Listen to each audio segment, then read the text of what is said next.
Today is Friday, January 19th, 2024. Coming up on Roland Martin Unfiltered, streaming live on the Black Star Network. Louisiana moves one step closer to having its second Black congressional district. All we await is the signature of Governor Jeff Landry. We'll give you those details. Also, President Joe Biden announces new student loan relief impacting some 74,000 people. And another $5 billion in student loan debt being wiped away. Also, government shutdown has been averted, well, for a short time. And Nimarata Nikki Haley just can't get out of her way. She screws up again last night when dealing with the issue of racism in America. We'll show you what she said. We'll also show you how Charles Barkley just eviscerated Nikki Haley for her answers. Folks, and a Florida A&M student on a bowling scholarship says it was revoked because she made clear to the coach that she had to study for finals. And then when she says that when her fellow teammates walked out of practice in solidarity with her, they all lost their scholarships. She'll join us on the show as well. It is time to bring the funk on Roland Martin Unfiltered on the Black Star Network. Let's go. He's got whatever the miss, he's on it. Whatever it is, he's got the scoop, the fact, the find. And when it breaks, he's right on time and it's rolling. Best believe he's knowing. Putting it down from sports to news to politics. With entertainment just for kicks, he's rolling. It's on go, roll, y'all. It's Roland Martin.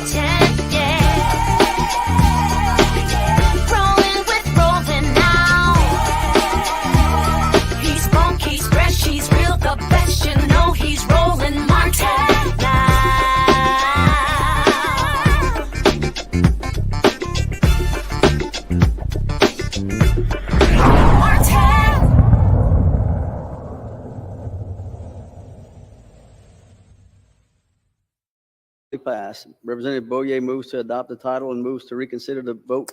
Folks, this was the Louisiana House where the vote was taken to create the second black congressional district in that particular state. It has been a long fought battle there with the NAACP Legal Defense Fund challenging Louisiana, and they now have their second black congressional district. All it awaits now is the signature of the governor of Louisiana, Jeff Landry. And of course, Jeff Landry also had been fighting this when he was the attorney general of the state, but it was made perfectly clear by the courts, look, it's not going to happen, folks. You're losing this battle. And so you had House Speaker Mike Johnson, who was trying to stop this vote from actually taking place because he knows every single vote counts there in Louisiana when it comes to representation in Congress. Now, here's the deal. This is the map right here, folks. And so what they did was they created a district linking Alexandria, linking Baton Rouge. And so putting this whole thing together. And so you have a 6-person delegation in Louisiana. You now are going to have likely 2 Democrats elected, Congressman Troy Carter, who is from New Orleans. He's the lone African-American, the lone Democrat in the delegation. Well, as a result, they now have to create this second district. This is obviously a major deal. We have seen the exact same thing take place in other parts of the country. We're in Alabama, a second black district is being created as well. And we're still waiting to see what happens in Georgia and Florida. My panel, Michael Imhotep, is the host the African History Network show, joins me out of Detroit. Matt Manning, civil rights attorney, joins me out of Corpus Christi, Texas. And Joe Richardson, civil rights attorney, joining me out of Los Angeles. I want to start with you, Matt, because one of the things that people don't quite understand and why this is really a huge deal as well is that what it requires is, and we might even see a pickup in South Carolina, when black members of Congress accept congressional lines where there are fewer African Americans. So what I mean by that is, and Reverend William Barber just sent me this text, and this was what he said. Black legislators don't need 70 to 80% black districts to win. They can win with 55 to 60. Republicans in some states will promise a few black legislators 70, 75 to 80% black districts to protect them, and they agree with it. It's called stacking, packing, and bleaching. We had to fight black legislators in North Carolina when they did it, when we didn't win in 2010, which is why Republicans ended up with a supermajority. But when we went to court, we proved that the congressional maps approved in pre-clearance review at the time by the Holder Justice Department were in fact racist and a violation of the Voting Rights Act and the 15th Amendment and the 14th Amendment. The judge actually said the maps created unconstitutionally constituted legislature forced him to withdraw when they didn't. When they didn't, the courts redrew our congressional representation, which went from 10-4 Republican Democrat to 7-7, an equal split. And so that's the thing right there. And so that's what this map lays out. You pull some black folks from one district to create the second one. Now you expand your power. Absolutely. And, you know, you touched on it, but the Voting Rights Act basically enshrines the rights of people to have districts where they basically have a realistic chance of electing someone whom they want to elect. And to your point, I mean, that's what's so insidious about gerrymandering, right? You draw these lines so that you can maximize support in a way that is beneficial to you. But what that does inherently is it cuts out people being able to truly participate in the process. Now, I hadn't heard some of those terms in Reverend Dr. William Barber's text, but it makes sense. And I would imagine that that's happened, you know, since time immemorial, especially since Black people have really been involved in the government in the United States. But some legislators who are accepting ratios that are not, you know, advantageous to the people at large. So I'm glad that the courts did the right thing here. And what's sad about this is, you know, when we talk about voting rights, especially in the wake of Dr. King recognizing Dr. King, earlier this week, you know, I gave a speech about voting rights. And I said, the reality is we think about that as being something years ago. decades ago, but it is still something we're fighting now in order for your ballot to actually count. So in order to have a ballot count, you have to have a legislative district where you have a real chance of electing somebody whom you want to support you. So I'm glad that the courts did the right thing in this instance. I am interested in seeing what Jeff Landry does to try to thwart this. But the reality is this is exactly why we have to be so concerned about what happens with state legislatures, because they're the ones who draw these maps. If they don't draw these maps right, then they cut you out of the process where you get to be involved substantially. Well, the thing here, Joe, again, that's important. The governor had no choice. Look, this thing had gone all the way to the Supreme Court. It got kicked back. They tried to go back to the Fifth Circuit.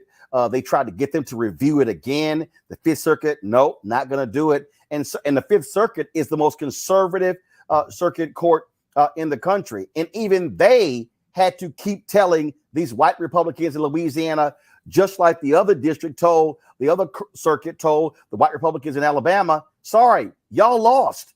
Y'all lost. You are simply violating the Voting Rights Act. You have to create a second district. They tried everything they could to stop this from happening, and they still lost. Joe, you on mute. Oh, boy. There you go. We're good. We're good. Okay. We're good. Said you violated the Voting Rights Act. Frankly, what's left of it?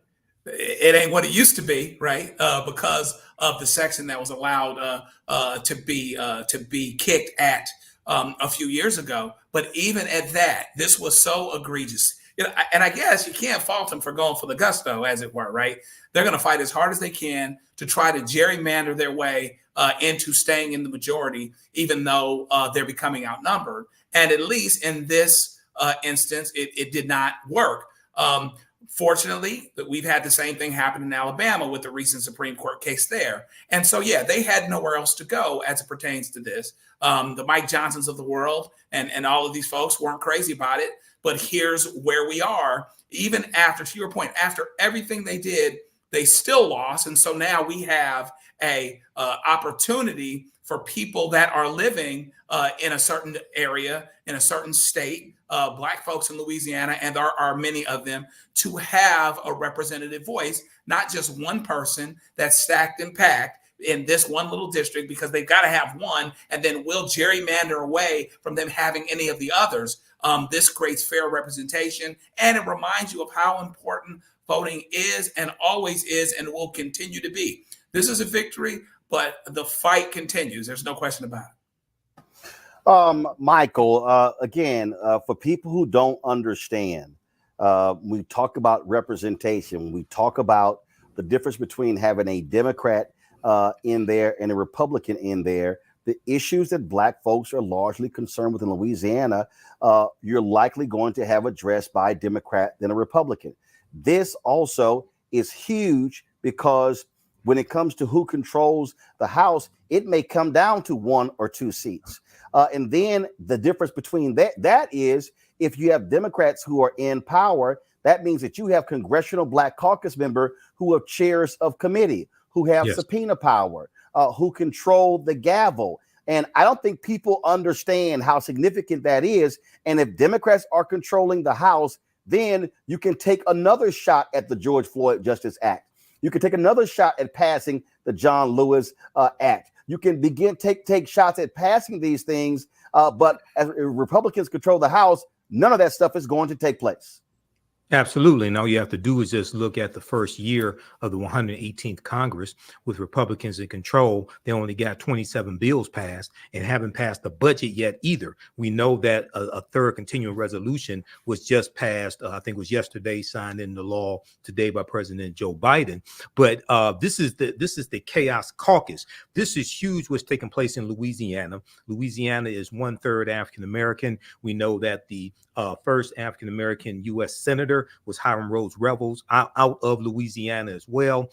And this ties into all these things that we talk about on this show, getting bills passed in the House of Representatives, getting the Crown Act passed, getting the George Floyd Justice and Policing Act passed again, because it did pass the House of Representatives, getting the John Lewis Voting Rights Act passed again, because it did pass the House of Representatives, but also understanding how the House is related to the U.S. Senate, and understanding that is not just about the president, but it's also about when it comes to Congress and the U.S. Senate. And then when we talk about getting a budget passed, okay, the White House submits the budget, but it's the annual budget, but it's up to the 12 subcommittees in the House of Representatives and the U.S. Senate to approve that budget and change what they want in it as well. So all this is connected. So this is very important coming out of Louisiana.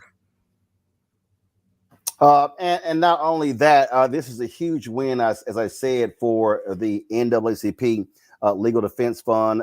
They were leading in this here. This is the tweet that Janae Nelson sent out. We did it. Our amazing clients, LDF legal team and co-counsel, along with the Louisiana legislature and leadership of Governor Jeff Landry, got passed a bill creating a second congressional district in the state where Black voters can finally elect a candidate of their choosing. And so that's what you see there. And so, again, big news there coming out of Louisiana. All right, folks, hold tight 1 second. When we come back, we're going to talk about student loan debt relief. President Joe Biden makes another announcement, another 74,000 people having their student loan debt wiped out. And we'll tell you exactly what that entails when we come back right here on Roland Martin Unfiltered on the Black Star Network. Don't forget, folks, support the work that we do. We're out here covering the stuff that other people ignore every single day, speaking to the issues that matter. And so when you support us, you are supporting Black-owned media, where we are controlling the narrative, controlling the process. And so please, you can send your check and money order to P.O. Box 57196, Washington, D.C., 20037-0196. Cash App is $RM Unfiltered. PayPal R Martin Unfiltered. Venmo is RM Unfiltered. Zelle, Roland at RolandSMartin.com. Roland at RolandMartinUnfiltered.com. We'll be right back.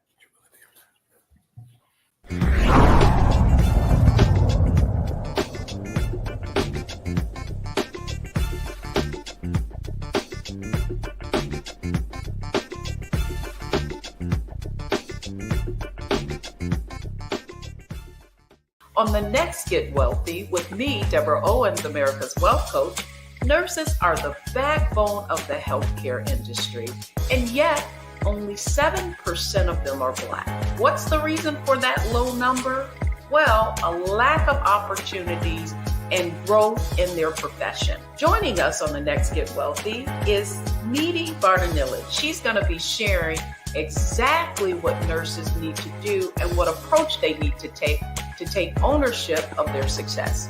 So the Black Nurse Collaborative really spawned from a place and a desire to create opportunities to uplift each other, those of us in the profession, to also look and reach back and create pipelines and opportunities for other nurses like us. That's right here on Get Wealthy, only on Black Star Network. We just have one of the oldest cultures that's desperately needed for mutual salvation. That's the consciousness. We have the keys in our roots to save mankind. We get to see the condition of other countries, other oceans, other cultures. And if we believe in God, a lot of us do, He's telling us if you don't get rid of that stuff that makes somebody superior or inferior and work together for the mutual salvation, everybody's gone.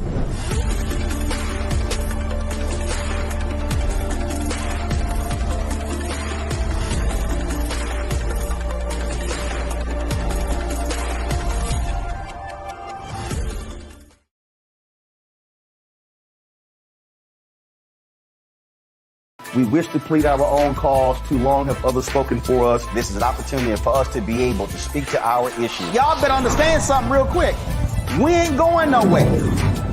It is a continual battle that we see all across this country. Revolution will not be televised. The revolution will be streamed. All momentum we have now, we have to keep this going. He makes sure that our stories are told. Roland Martin's doing this every day. You can't be Black-owned media and be scared. Hi, this is Reggie Rock-Byfield.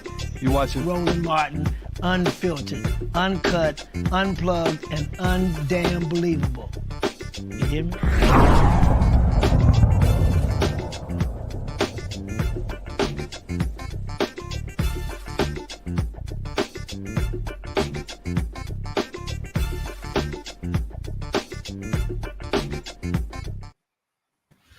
Folks, big news out of the nation's capital. President Joe Biden today announced more student loan debt relief that is coming to this country. This here is the tweet that was posted today. My administration approved debt cancellation for another 74,000 student loan borrowers.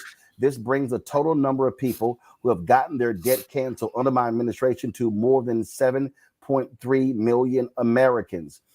And in this particular round here is really a lot of public workers, individuals who have been working for the public, and they're having their loans forgiven. And so when you talk about out of the 74,000, some 44,000 fit that category. This was and so we're talking about some $5 billion. This is a statement from the White House that says it right here. And so when you go under here, it says of the 74,000 borrowers approved for relief today, nearly 44,000 of them are teachers, nurses, firefighters, and other individuals who earned forgiveness after 10 years of public service, and close to 30,000 of them are people who have been in repayment for at least 20 years, but never got the relief they earned through income-driven repayment plans. Of course, the Supreme Court ruled against President Biden when he tried to offer student debt relief to everybody. And so what they've done is go back into the programs to understand exactly what has been going on. You'll see in the announcement, it says, my administration is able to deliver relief to these borrowers and millions more because of fixes we made to broken student loan programs that were preventing borrowers from getting relief they were entitled to under the law. And so that's how they've been able to do this. We're almost down to the point of $140 billion in student loan debt that has actually been wiped out under the Biden-Harris administration. And keep in mind, Republicans have made it perfectly clear. They don't want to see any student loan debt relief. This was a campaign promise of President Joe Biden, Vice President Kamala Harris, and now you see them actually going through with that. Joe, I'm going to go to you. When I posted this on my Instagram page and also on my social media accounts, a number of people talked about it. Matter of fact, one lady sent me a direct message. She sent me a direct message. Give me 1 second. I want to pull it up and read it to you because I need people to understand these things are real. This woman said, I put 2 kids through school, no financial aid. They forgave $300,000 in debt for being a public servant. I'm happy.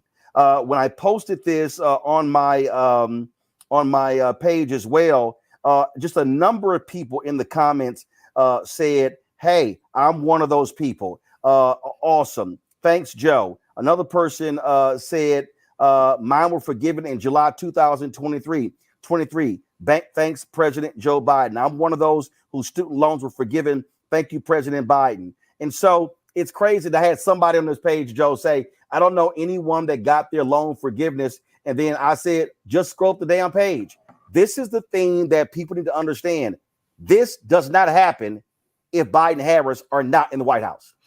Yeah, there's no doubt about it. And remember, they wanted to do more than that. And the Supreme Court actually didn't let them do it. This is a fundamental life-giving program.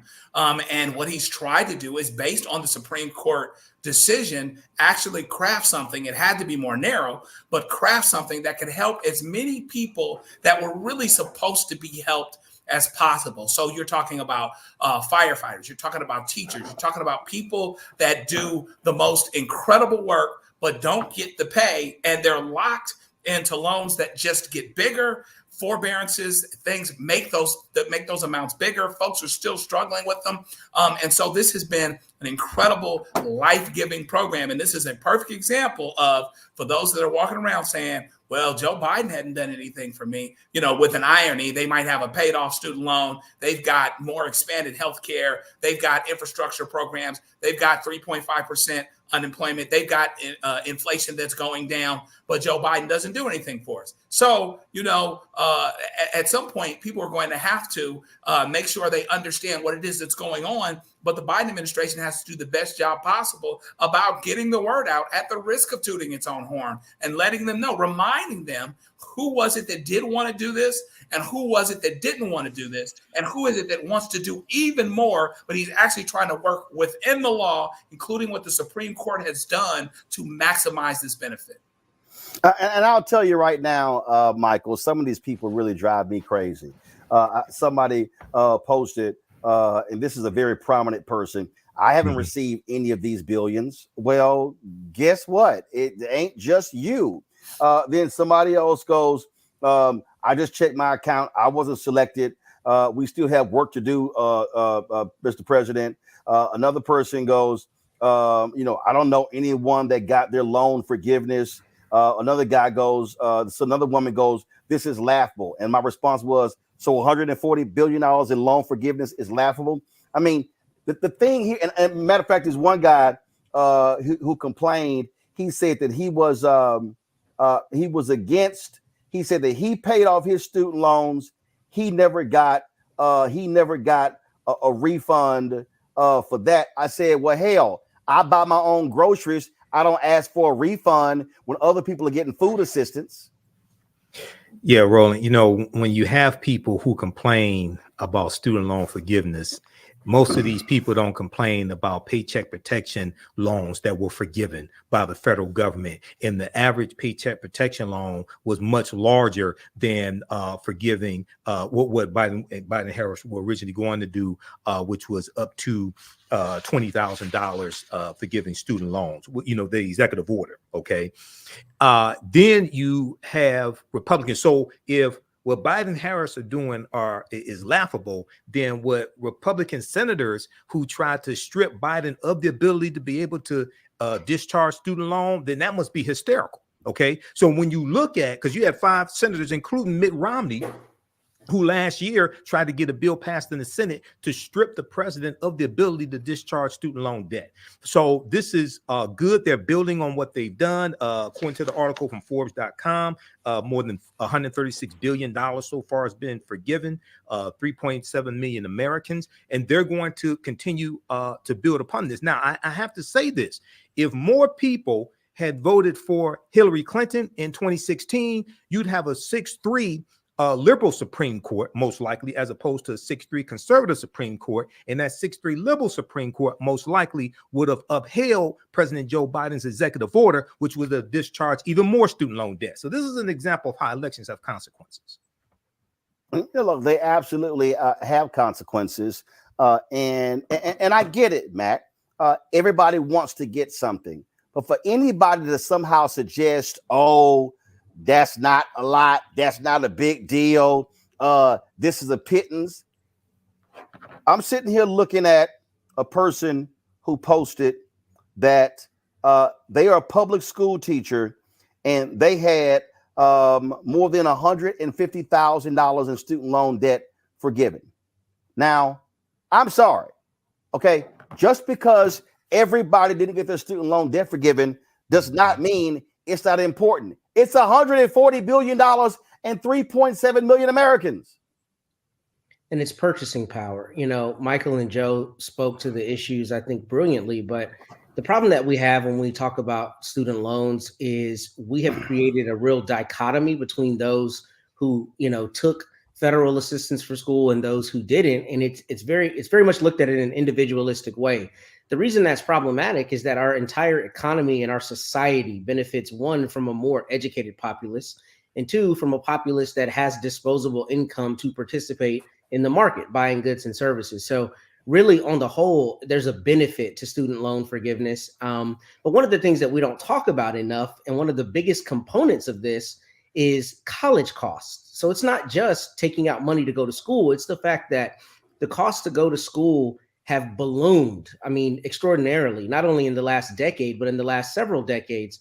A few years ago, my middle son was born and I went to talk to my banker. I said, how much would it cost for me to send him to Howard? He said it would cost $450,000, right, in about 18 years.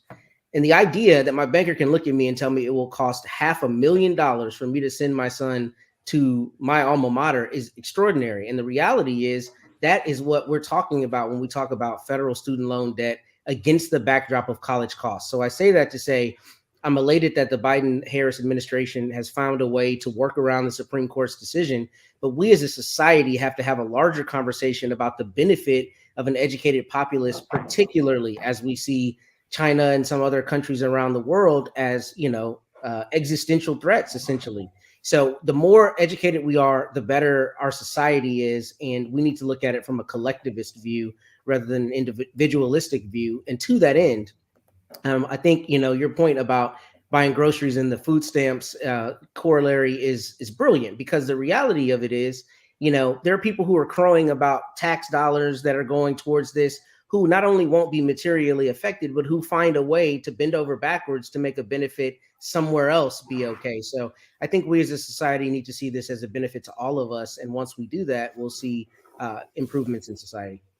And people need to understand the cost of college, the cost of a college education, that is determined on the state level. When we talk about public institutions, not private colleges, we also need to recognize, like, for all these people who love running their mouths, I need them to understand that wasn't always the case. And if you want to blame somebody who killed free college, did I just say that? Yes, folks, there are people who grew up in this country who lived in California and New York State and other places where they went to college for free. Guess who was the person who said, nah, we can't have that? It was Ronald Reagan. That's right. One of the advisors for Ronald Reagan, they said, if we allow there to be free college, we're going to have an educated proletariat. They didn't want that, folks. They did not want an educated populace. You see it right here. You will see it right here. Okay. In 1970, Ronald Reagan was running for re-election as governor of California. He had first won in 1966 with confrontational rhetoric towards the University of California public college system and executed confrontational policies when in office. In May of 1970, Reagan had shut down all 28 UC and Cal State campuses in the midst of student protests against the Vietnam War. On October 29th, less than a week before the election, his education advisor, Roger A. Freeman, spoke at a press conference to defend him. And when you look at this here, this is what Roger Freeman said. He said, point blank, he said that we are in danger of producing an educated proletariat that's dynamite. We have to be selective on who we allow to go through higher education. If not, we will have a large number of highly trained and unemployed people.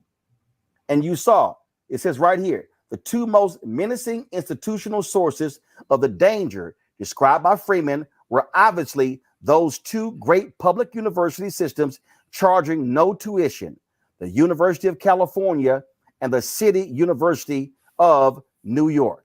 Reagan wiped out free tuition at those universities in California. And what then began to happen, we then begin to see, Michael, Joe, and Matt, we begin to see all of a sudden state legislatures begin to make cuts to higher education. As a result, universities then begin to say, we got to raise tuition. It also then became very similar, Michael, to the pharmaceutical industry. It became, wait a minute, we can jack up the prices and these folks can just keep taking out more loans to pay for the education, helping the banking system, helping the banks and all of them. And that's how you got to the point of where we are now with education being sky high, where even at public universities, it's costing $15,000, $18,000, $20,000 a year to get an education. Yeah, Roland, I read that article from The Intercept when it came out, and not just, I don't think people really understand, or some people really don't understand how devastating, how detrimental to America the Ronald Reagan administration was, the 2 years of Reagan. And even going back to when Reagan was governor of California, the reason what contributed to the high divorce rates in this country was the Family Law Act of 1969 that Reagan signed into law that allowed people to get divorced based upon irreconcilable differences. And then that spread across the country as well. That's traced back to Reagan in 1969 when he's governor of California. But something else happened very important in the Reagan administration, first term of the Reagan administration. The Heritage Foundation, right around 1980, right around 1980, they put out a book that contained 2,000 policies that they wanted the Reagan administration to adopt. And Ali Velshi talked about this a few weeks ago on MSNBC. The Reagan administration adopted 60% of those policies in the first term around Reagan. Well, the Heritage Foundation is running the same play called Project 2025, and they're putting out policies, as well as allies of Trump, putting out policies that they want a possible Trump administration to adopt in 2025.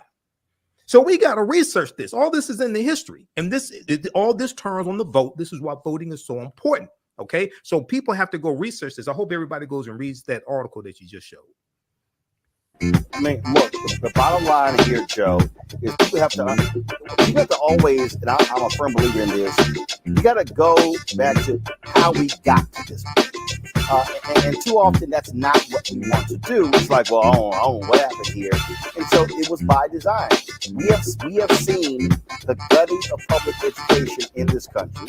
While that was happening, we saw the de-emphasizing of the trades as well. And so now what we have in this country, we have a massive education imbalance. And so we've got a lot of people who are highly educated, who have spent a lot of money going to school, but when they go into those careers, they're never going to be able to make enough money to pay for those loans. The reality is you should not be an English major in America and you want to be a teacher and your education costs you $150,000. That is simply insane. Yeah, it's a difficult thing. Among other things, it's hard because things cost. Education costs. You want your child to have a great liberal arts education. I just got done paying for my daughter to go to Northwestern, and it was cool, but it was no joke. Me and my wife are looking at each other saying, I don't know how people do this more than once, and don't know how we did it, keeping it real. But the fact of the matter is it becomes cost preclusive to get degrees in certain educational areas because you can't come out and make the money that you need to make, even though you want to be passionate about the work that you're doing. Teachers are unappreciated. Some of the greatest, careers out there are very underappreciated from a financial standpoint. Fortunately, my daughter's able to do something that doesn't pay a lot of money, but she doesn't need a lot of money.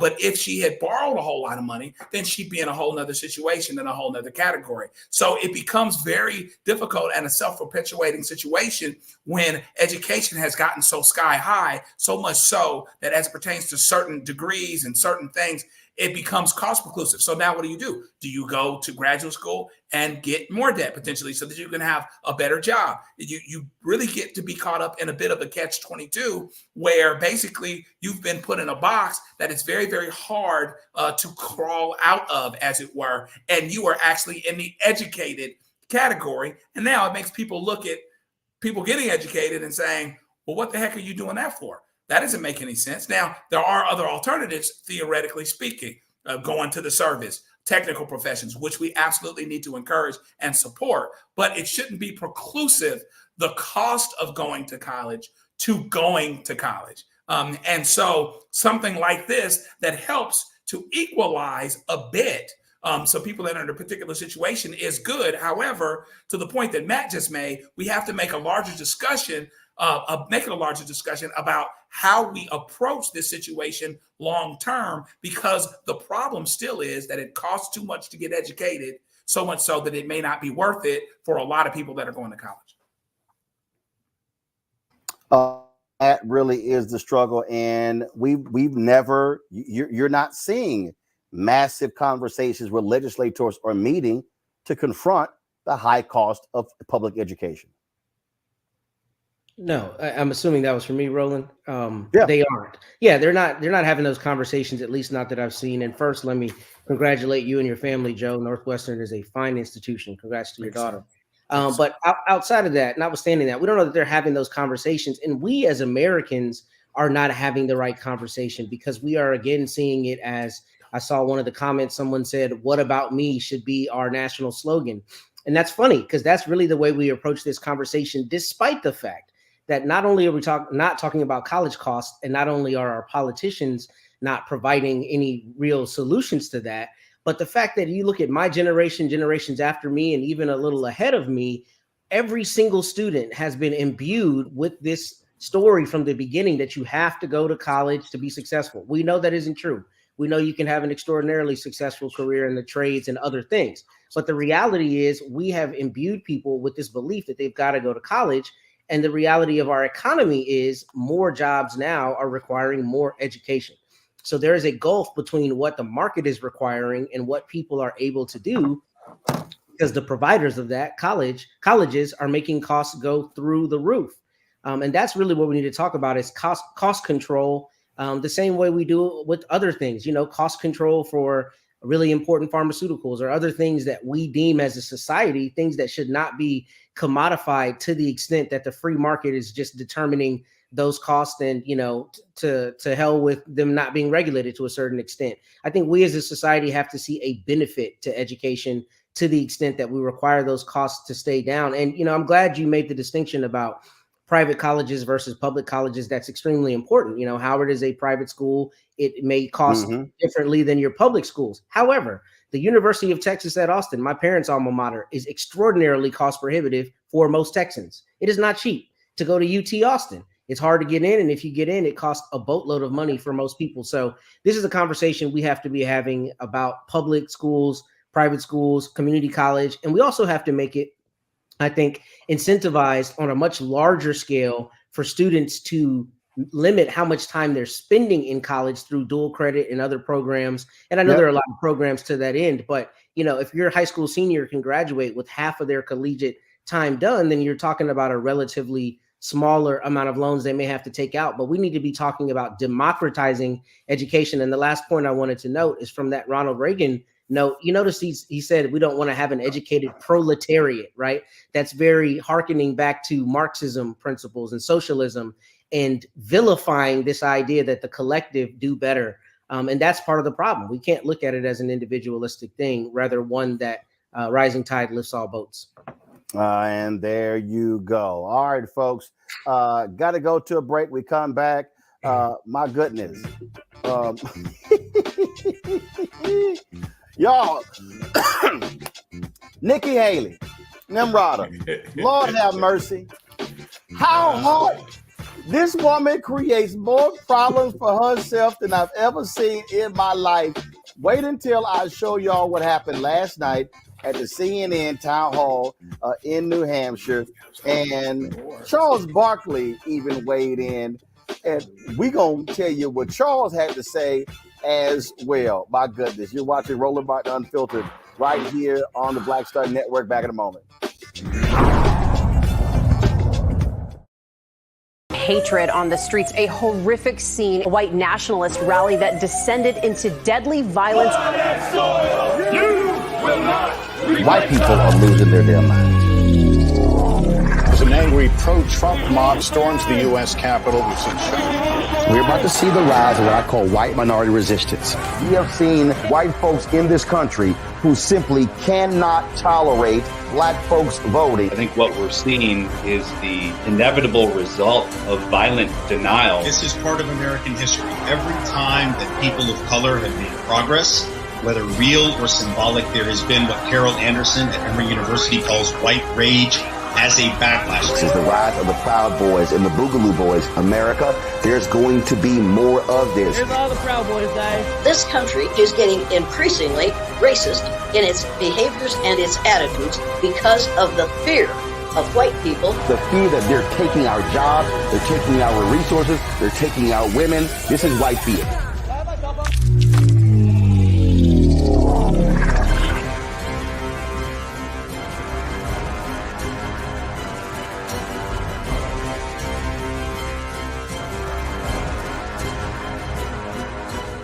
My name is Lena Charles, and I'm from Opelousas, Louisiana. Yes, that is Zydeco capital of the world. My name is Margaret Chappelle. I'm from Dallas, Texas, representing the Urban Trivia Game. It's me, Sherry Shepard, and you know what you watch. Roland Martin on Unfiltered.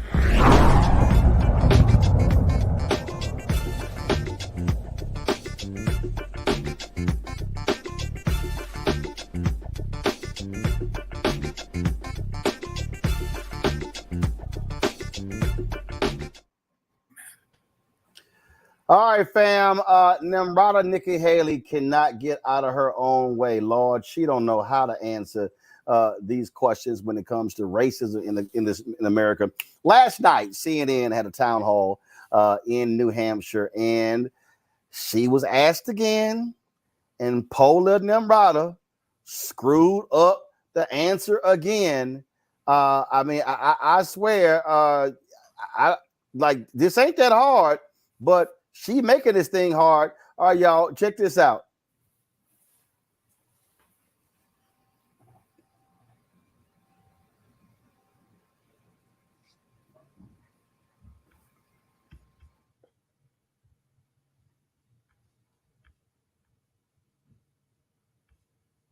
I want to ask you about a comment you made earlier this week. You said that America has, quote, never been a racist country, unquote. Protections for the institution of slavery were written into the U.S. Constitution. The White House was built with slave labor. Your home state of South Carolina seceded from the Union, fought a war to defend the enslavement of black people. I understand you don't think America is a racist country now, but we're here at a college. Do you really think as a historical matter, America has never been a racist country? I mean, think about what you're saying. First of all, I will tell you, when you look at, the Declaration of Independence, it was that, men are created equal with unalienable rights, right? That was what we all knew. But what I look at it as is I was a brown girl that grew up in a small rural town. We had plenty of racism that we had to deal with. But my parents never said we lived in a racist country. And I'm so thankful they didn't. Because for every brown and black child out there, if you tell them they live or were born in a racist country, you're immediately telling them they don't have a chance. And my parents would always say, you may have challenges. And yes, there will be people who are racist, but that doesn't define what you can do in this country. And so I think it's important that we tell all kids that, look, America is not perfect. We have our stains. We know that. But our goal should always be to make today better than yesterday. It's hugely important. And that's the problem I have, is we have too many people with this national self-loathing. It is killing our country. We have got to go back to loving America. We are blessed because that little brown girl in that small rural town in South Carolina, she grew up to become the first female minority governor in history.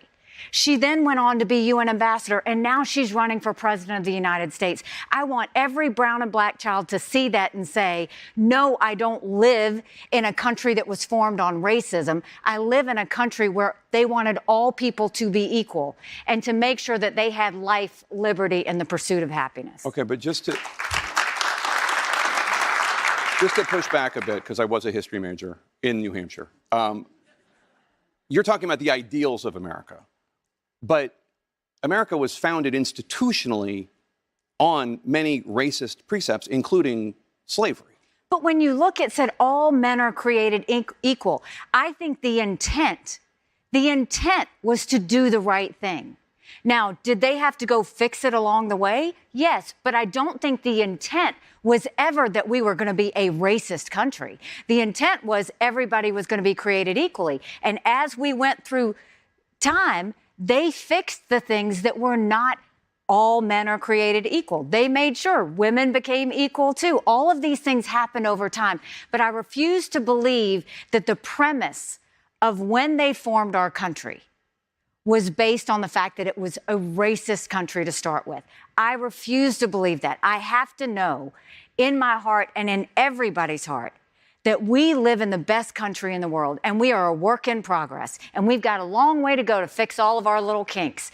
But I truly believe our founding fathers had the best of intentions when they started, and we fixed it along the way, and we should always look at it that way. Where did she go to school? Okay, but before I weigh in, before I weigh in, oh man, the night before, Charles Barkley, he's on the show with Gayle King called King Charles. Barkley spoke about Nimarata Nikki Haley. Brian, we've never been a racist country. Our goal is to make sure that today is better than yesterday.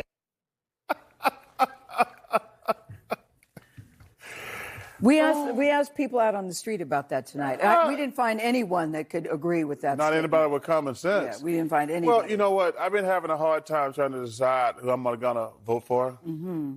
So Nikki Haley's the leader in the clubhouse because she was a leader in your clubhouse. Because she's 100% correct. If you forget about slavery, Jim Crow, segregation, anti-Semitism, Asian hate that's been going on in this country, America's been smooth sailing. Yeah. You know, that was. I think a lot of people were surprised. Well, by no. First of all, you can't be surprised. That was just stupid. America was built on racism. Mm-hmm. First of all, America was certainly built on slavery. Well, yeah, certainly that. Yeah. But listen, you can criticize a country. This is the greatest country in the world, but you can still criticize it. Yeah. Anybody who thinks we don't have racism. You turn on the TV every single day, there's racism. Mm-hmm. And for her, somebody who wants to be the president of the United States to say something that's stupid. And that's just stupid. Like, when you heard it, you're like, oh, can you, I wish I could go back on my TV because, you know, when some people, somebody. To rewind it to see, because you can't think that. Mm-hmm. You can't think that racism doesn't exist in this country. Like, you know, right now, like I say, America was built on racism. Like I say, segregation, Jim Crow, slavery. Yeah. Even now, we got anti-Semitism that's through the roof. Yeah. In the last couple of years, Asian people have been getting mistreated. Well, she has a town hall tomorrow night, Jake Tapper. You know what I want to do? What? Listen, I want all the black people here in New York. We're going up to New Hampshire. We're going to have the whole audience black. That's what we're going to do. And when Jake Tapper said we got a question, we're going to all raise our hand at the same time. If I could get, it's cold out here right now. If I could get. Something tells me there's not very many black people in New Hampshire, so maybe you might have to cover New York. Well, because I think that the reason she said that everything's rosy with black people, she's been in New Hampshire an hour for the last 2 months. She ain't seen no black people.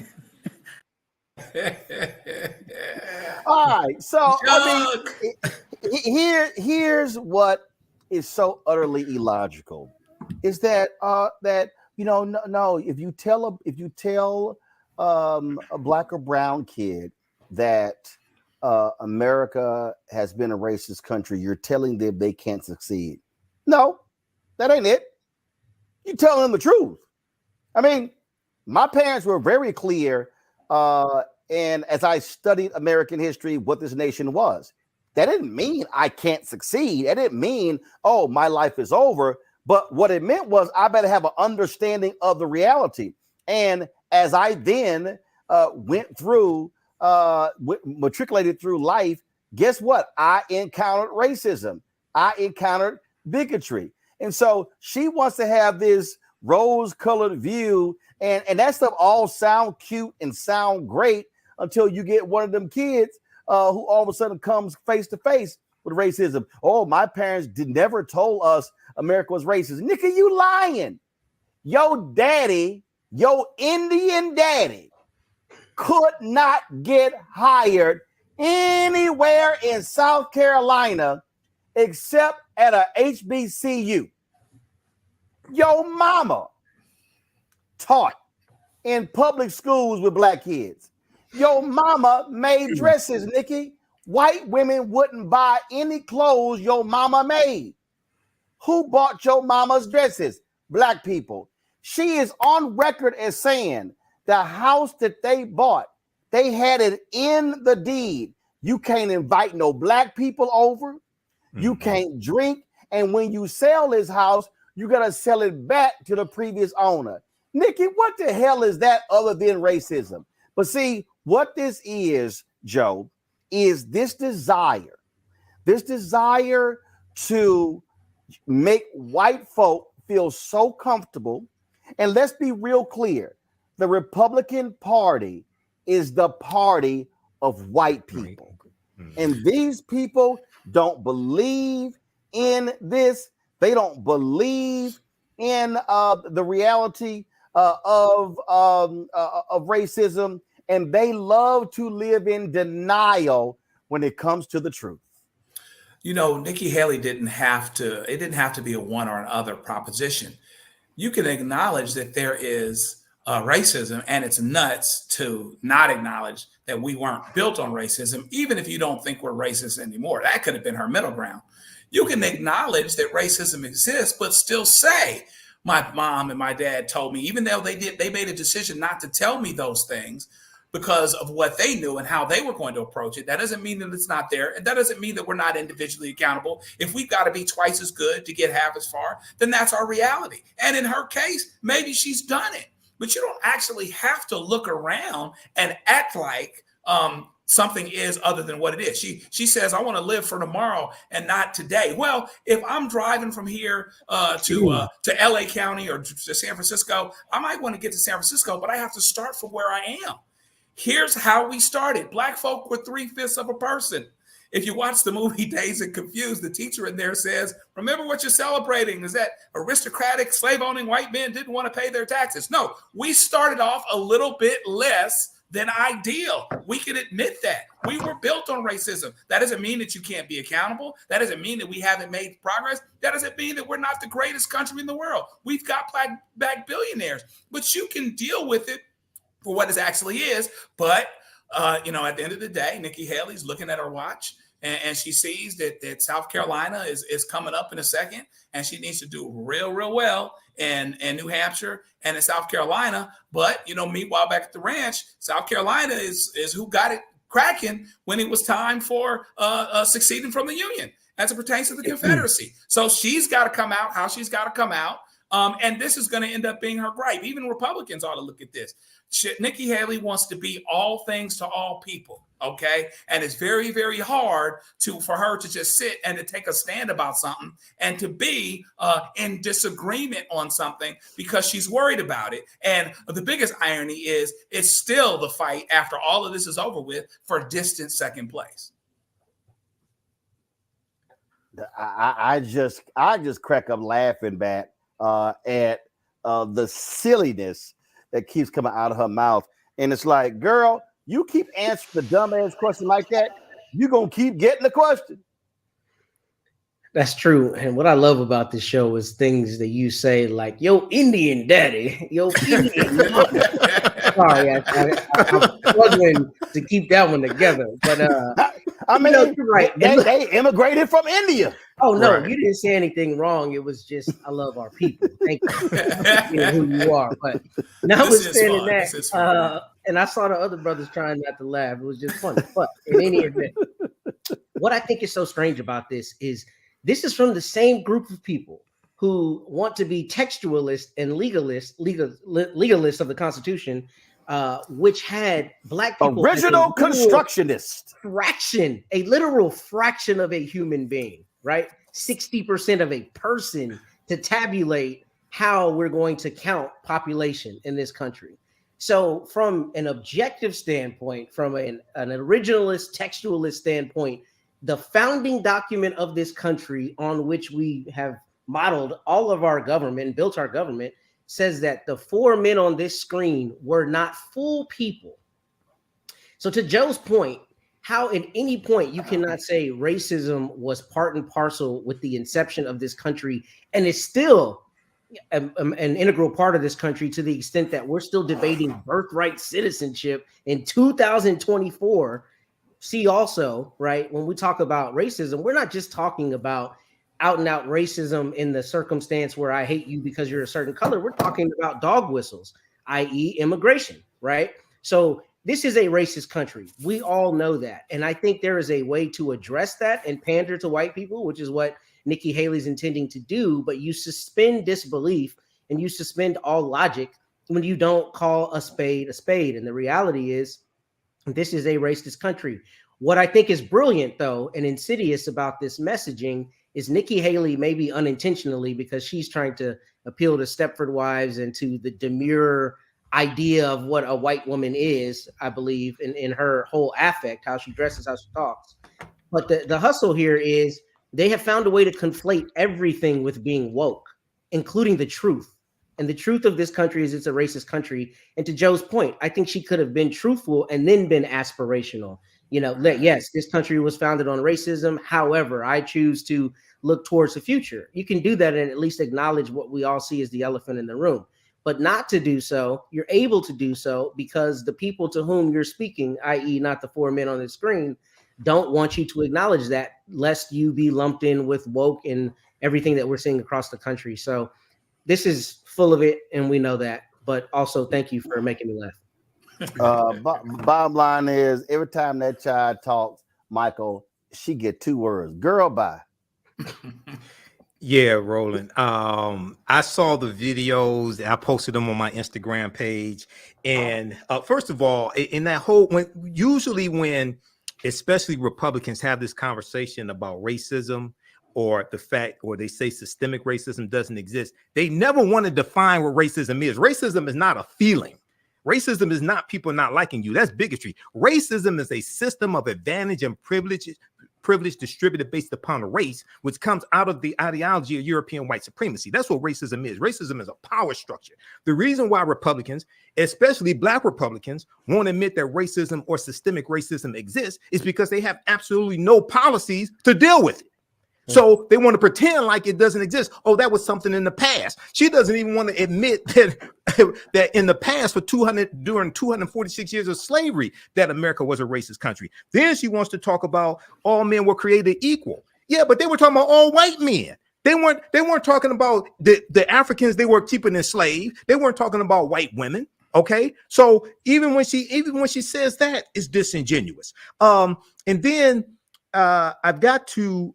Also, I encourage people, when we talk about Article 1, Section 2, Clause 3 of the U.S. Constitution, was known as the Three-Fifths Compromise of 1787 that was debated at the Philadelphia Convention of 1787. I encourage people to read this article from theroot.com called Three-Fifths Clause, Why Its Taint Persists. It's by historian Paul Finkelman, who I've interviewed on the African History Network show, which goes deep into a deeper understanding of that Three-Fifths Clause and the debate that was taking place, because the South wanted the full population of enslaved Africans counted. The northern colonies or states were saying, wait a second, if you count the full population, that's going to give you total dominance in the House of Representatives. So some were saying, let's count 50% of the population of enslaved Africans. Others were saying, let's count 3/4. Okay, they compromised and said 3/5 because the South wanted 100% counted because they wanted full dominance. So we need to go back and really study the history and what that debate was about. From one doctor to the next. Well, did they even send my lab work? Wait, was I supposed? Requires people. Hey fam, I want you to like, share, and subscribe to our YouTube channel, youtube.com/. And I want to remind people of something. And while we were talking, I was sitting here looking at that.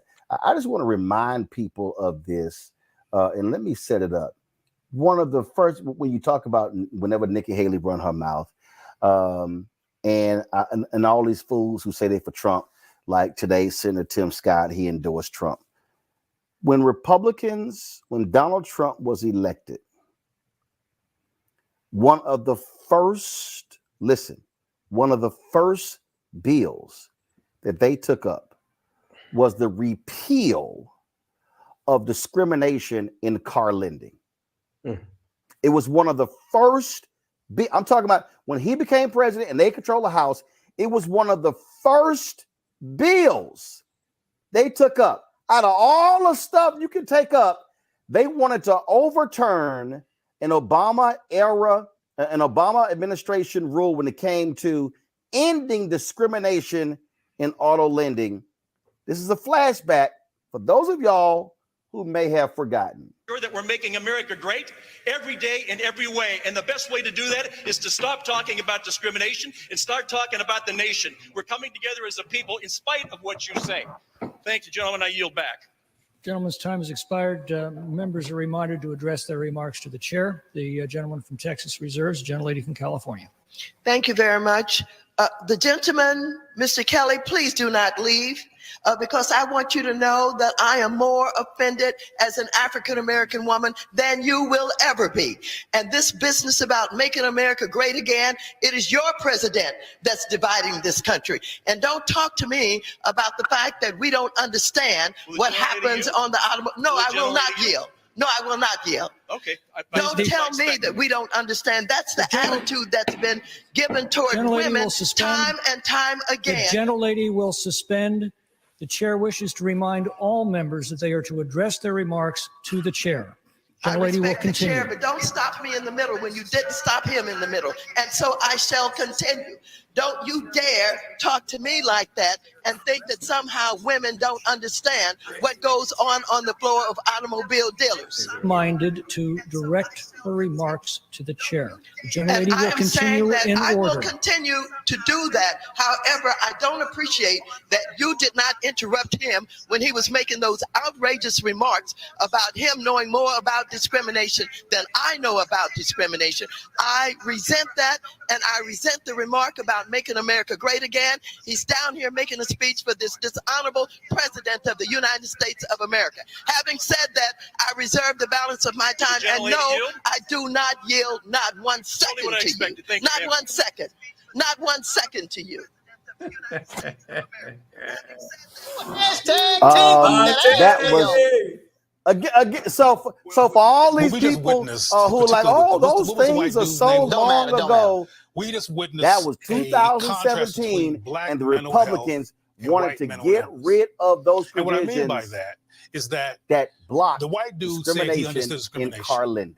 Now, we need to read between the lines. When a white person says they understand discrimination, they're talking about against white people it's and about against white messaging interests as well. Okay, we want to white get rid of supremacist this, but we want to do it in a certain order, in a certain way. With logic or with some type of utopian perspective, you'll get lost. He means discriminating against us because our numbers are dwindling. We don't want to lose power. But Auntie had something for him, didn't she? That's my congresswoman. Yes, she did. All right, y'all, hold tight 1 second. We come back. I saw this story today done by my man Scotty, his off-script YouTube channel, and it deals a FAMU student, a top bowler, was kicked off the team because he said, "I'm focusing on my finals." Then her teammates came to her defense. They got rid of all their scholarships. What the hell is going on at Florida A&M? I'll discuss that next on Roland Martin Unfiltered on the Black Star Network. We just have one of the oldest cultures that's desperately needed for mutual salvation. That's the consciousness. We have the keys in our roots to save mankind. We get to see the condition of other countries, other oceans, other cultures. And if we believe in God, a lot of us do, He's telling us if you don't get rid of that stuff that makes somebody superior or inferior and work together for the mutual salvation, everybody's gone.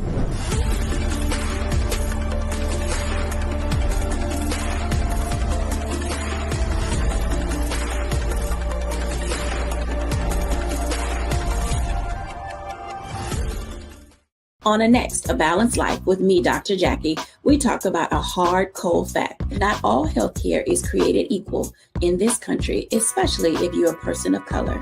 So many of us, Black families, we rely upon each other heavily. A lot of us aren't necessarily sure how to best communicate with our healthcare providers. How to take charge and balance the scales. Your life may depend on it. That's next on A Balanced Life on Black Star Network. Next on The Frequency, we're talking about racism. My guest, Danica Moore, comes on to discuss her fight against racism that she and her daughter face. The thing about racism, you can't outrun it. You can't control it. You can't predict when it's going to happen to you or your seed. She's also going to give us solutions on how to handle the situation. That's here on The Frequency on the Black Star Network. Hey, it's John Murray, the executive producer of the new Sherry Shepherd Talk Show. You're watching Roland Martin Unfiltered.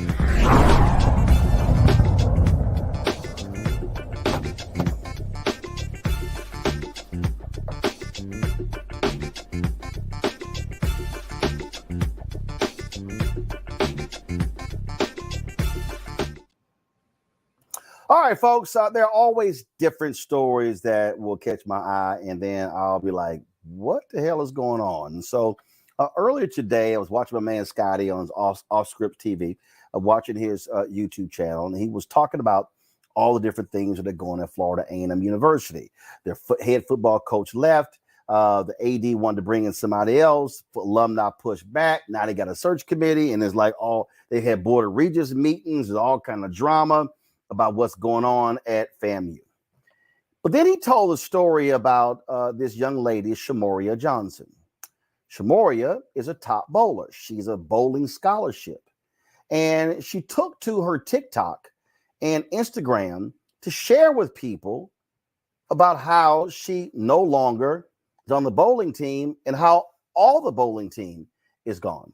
So according to Shamoria, she won honors as a bowler of the week. I mean, she's a very good bowler. And so she responded to an email from her head coach with regards to practice or something along those lines. And she responded that she was focusing on her finals. Well, the coach didn't like it and then confronted her at practice. Well, then Shamoria responded. And then the coach said, "You're off the team." Well, when she walked out of practice, her fellow bowling members, teammates, left with her.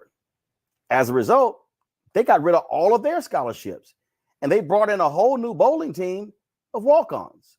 Shamoria Jones is right now on Roland Martin Unfiltered. Shamoria, glad to have you here. And so what's crazy to me, so you said, I want to focus on my finals, my finals. And so what was the coach asking you to do? Devote more time to practice and skip studying? Hi, thank you first of all for having me on here. Basically what happened was it was dead week. So it was the week before the final week of classes. We'd come back from Thanksgiving break vacation, and typically how it goes in the previous years with our previous coaches, we would have dead week and finals week off so that we could focus on studying for our final assignments and final projects.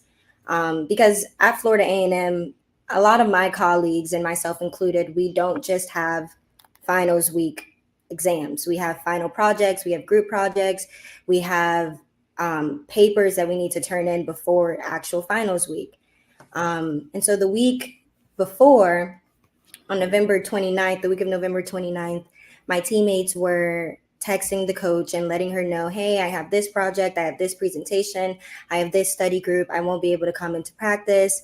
And for the rest of my teammates, she told everybody, okay, no problem, good luck. And I texted her on November 29th and I said, hey coach, I won't be able to come into practice on Monday, December 4th, because I have 2 final papers due that I will need to work on. Unlike the rest of my teammates, I got no response back. I didn't get a text message back. And instead, she sent us an email where she was stating that we needed to manage our time better, and being a student athlete, we should be able to balance our schoolwork and our academic work. So having homework or studying is not an excuse to miss practice. And when I read that email, I felt a little bit anxious because I knew that I needed that time to work on my final paper. I am an English major, so it is quite a bit of work. So I responded to her email, and my intention was to emphasize that I really prioritize my academics, and seeing how this is the #1 public HBCU, it's a very rigorous academic setting. And so I ended the email saying that I would prioritize my academics as a student athlete. And I also referenced one of the rules from the women's bowling team rules, where it stated that being a student is the priority. That was the only bolded rule on the rule sheet. And I didn't get a response to that email either. Instead, I just was dismissed from the team. Whoa. So, okay, here's where I'm confused. Did y'all have any bowling tournaments during this period?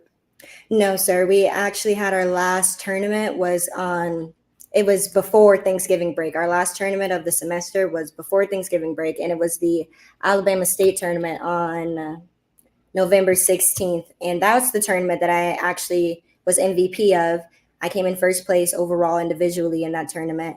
And that also allowed me to get SWAC Bowler of the Week. And I had also that same weekend been recognized at the Florida Classic for being one of FAMU's only athletes on Bright Future Scholarship. Okay.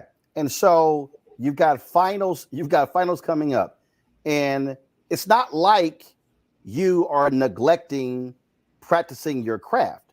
Your deal is, hey, I gotta take care of my academic business or I can't bowl. So it's sort of useless saying, hey, I gotta come to all these practices. And first of all, how many practices a week are we talking about? We practice Monday, Wednesday, Friday, with weight training on Tuesdays and Thursdays. And we were supposed to practice on Saturdays and Sundays as well. But FAMU Athletics was unable to accommodate our practice at the on-campus lanes at Gallimore Lanes because of some conflict between student activities versus athletics. They wanted us to travel into the city to practice on Saturdays and Sundays, but our coach was unable or unwilling to provide transportation. And that is something that should be provided if we're traveling and practicing off campus. So, okay. So what you said is, hey, I can't make it to practice on Monday because I have 2 papers due. You didn't say, I'm not going to show up to weight training on Tuesday. I'm not going to show up to practice on Wednesday. I'm not going to show up to weight training on Thursday or practice on a Friday. I need Monday to finish my papers. Right. That's what I said. And I admittedly, I was really nervous about asking for that day off because I understand that like the whole idea is that I should be able to balance my academics and my athletics. And I have been able to. I have one of the highest GPAs in athletics, 3.7. I've been consistently on the athletic director honor roll. And our bowling team has the highest team GPA in athletics. So I thought that maybe if I showed her that I really you thought that was kind of important. Yeah.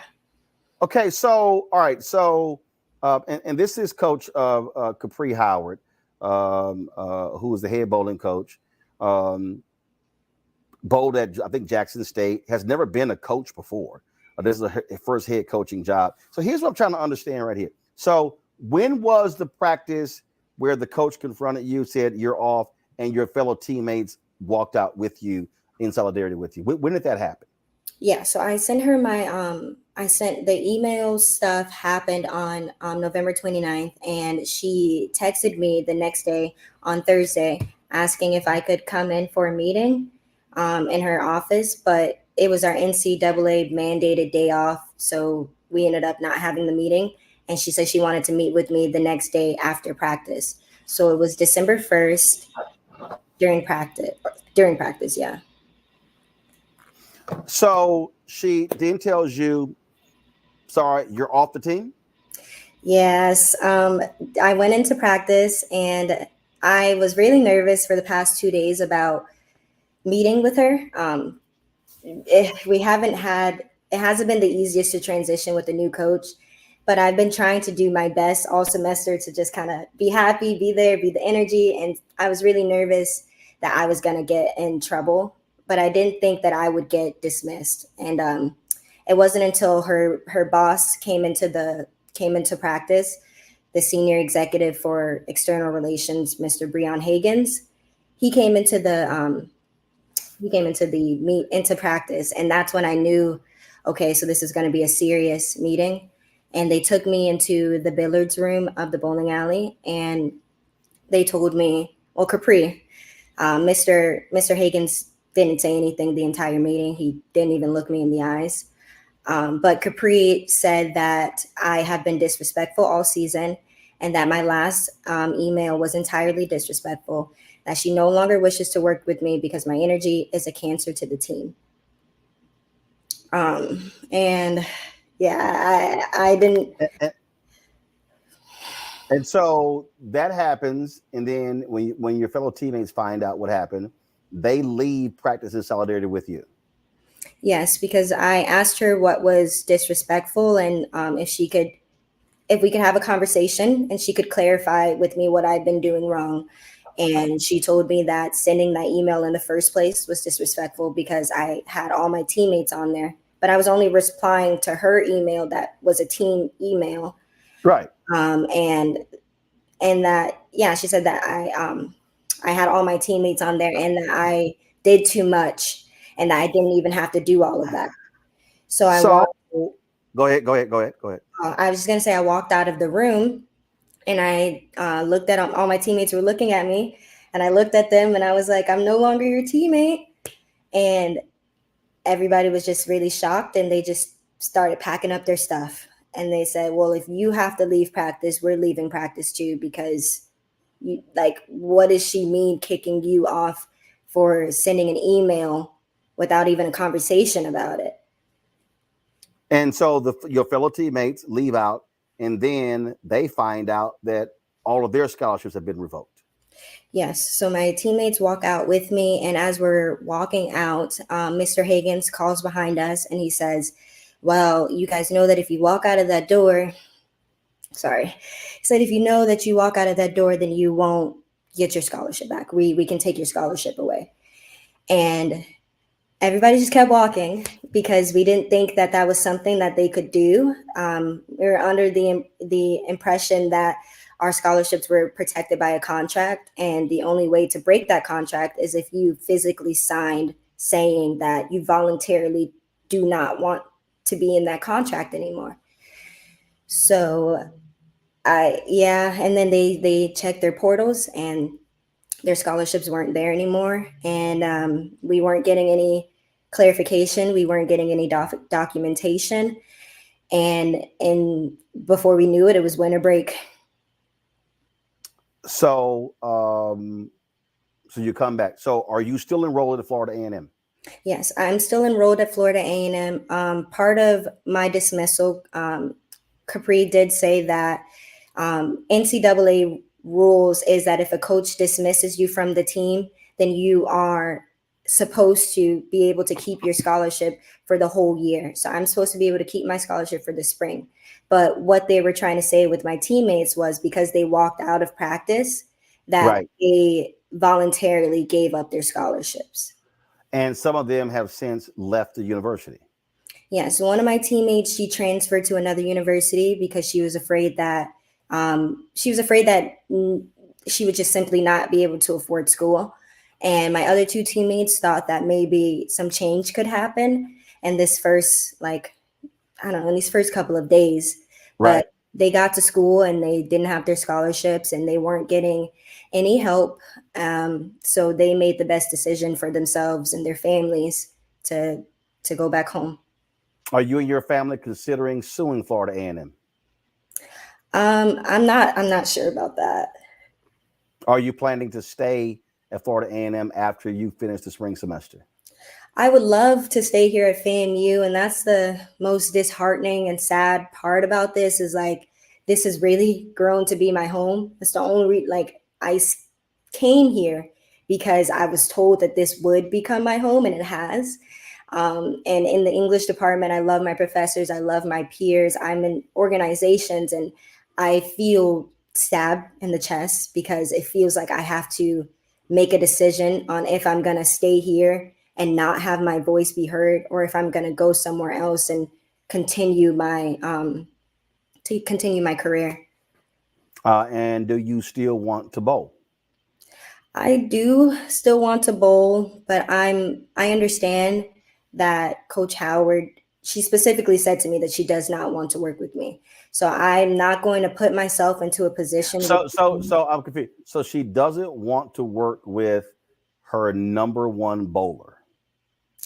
Yes. Gotcha. I did reach out to Florida A&M. I called the athletic department. I left a message for their head of communications. Have not heard back from anybody. I called about 5.5 hours ago, so there's ample time for them to get back to me. And so I would love for Florida A&M to respond so they can explain what happened here. Because now, last question for you. She said you were a Cancer. Did the two of you have any run-ins during the year? Did she write you up? Did she document any issue the two of you had in this semester? I believe what she was referring to as me as a cancer to the team is that I'm very outspoken. I've been taught from a young age that my voice matters and my opinion matters, and it will not be heard unless I use it. And I'm also been taught that people can take advantage of you if you do not use your voice. And throughout the semester, there have been a variety of incidents that has occurred throughout our teams that has been concerning from me and my teammates and our parents, that have been going unaddressed by the athletic department and by Coach Howard herself. But specifically in the past, I did have another email situation with her because she made a rule about 2 tournaments in, saying that we weren't allowed to sit down at any time during competition. And if many of you guys aren't aware of collegiate bowling, our competitions are about 8 hours long, and we don't get any official breaks in between. We get 3 minutes of transition time in between match play. So we compete against one team for a couple of hours, we get 3 minutes to transition, and we compete against another team for a couple of hours. In those 3 minutes, they allow us to take a seat, drink water, fuel ourselves with food and things like that. But Coach Howard decided that we were not allowed to sit down anymore. And she told us, she said the reasoning why was because we needed to boost our endurance. She said that we were not showing that we were athletic enough. She even went to, it's 3 minutes. Yeah. That's it. So y'all will sit down for 3 minutes, but the rest of the time you standing up. Yes. Okay. I didn't feel comfortable with that. None of my teammates felt comfortable with that. First of all, I played baseball in college, and when we came in to bat, we sat down. Yes. Matter of fact, I don't know if I'm trying to think basketball, football, volleyball. I don't know of any sport where you can't sit down. Yes, every sport you sit down. I don't. Okay, And that's a new one to me. Yes, that was an incident that happened. And another incident that happened was we got to the hotel room at our first tournament, and she gave me and 2 of my teammates a key to our hotel room. And we entered our hotel room, and there were only 2 beds there. And we told her that we didn't feel comfortable sharing a bed. And she told us that there was nothing we could do about it because the hotel was fully booked. So we would just have to deal with it. We asked for multiple things. She said there was nothing we can do about it. One of my teammates ended up having to call her mom and have the mom speak to the coach. And when her mom spoke to the coach almost immediately got us another room. So one of us would have our own bed. So I guess the hotel wasn't full. Yes. And she, after that, the same time where she initiated the no sitting down rule, she initiated another rule saying that she would no longer be speaking to parents, that she does not want to speak to anybody's parents at any instance. Don't have your parents call me, text me. Don't put your parents on the phone when you're on the line with me. So, wow. Yeah. And I take it y'all shared this with the athletic director, Tiffany Sykes, and others, this back and forth with this new bowling coach. Yes, we attempted to share it with Tiffany Sykes, but she instructed us that the direct line to speak to her would be through our sports administrator, Mr. Breon Higgins. So we were having basically bi-weekly meetings with Mr. Higgins, just trying to come to some understanding, some consensus, right, some leveling ground. And he consistently told us, along with the athletic director, that the head coach is allowed to do what she pleases, and it is not in their position to try to tell her how to run her team.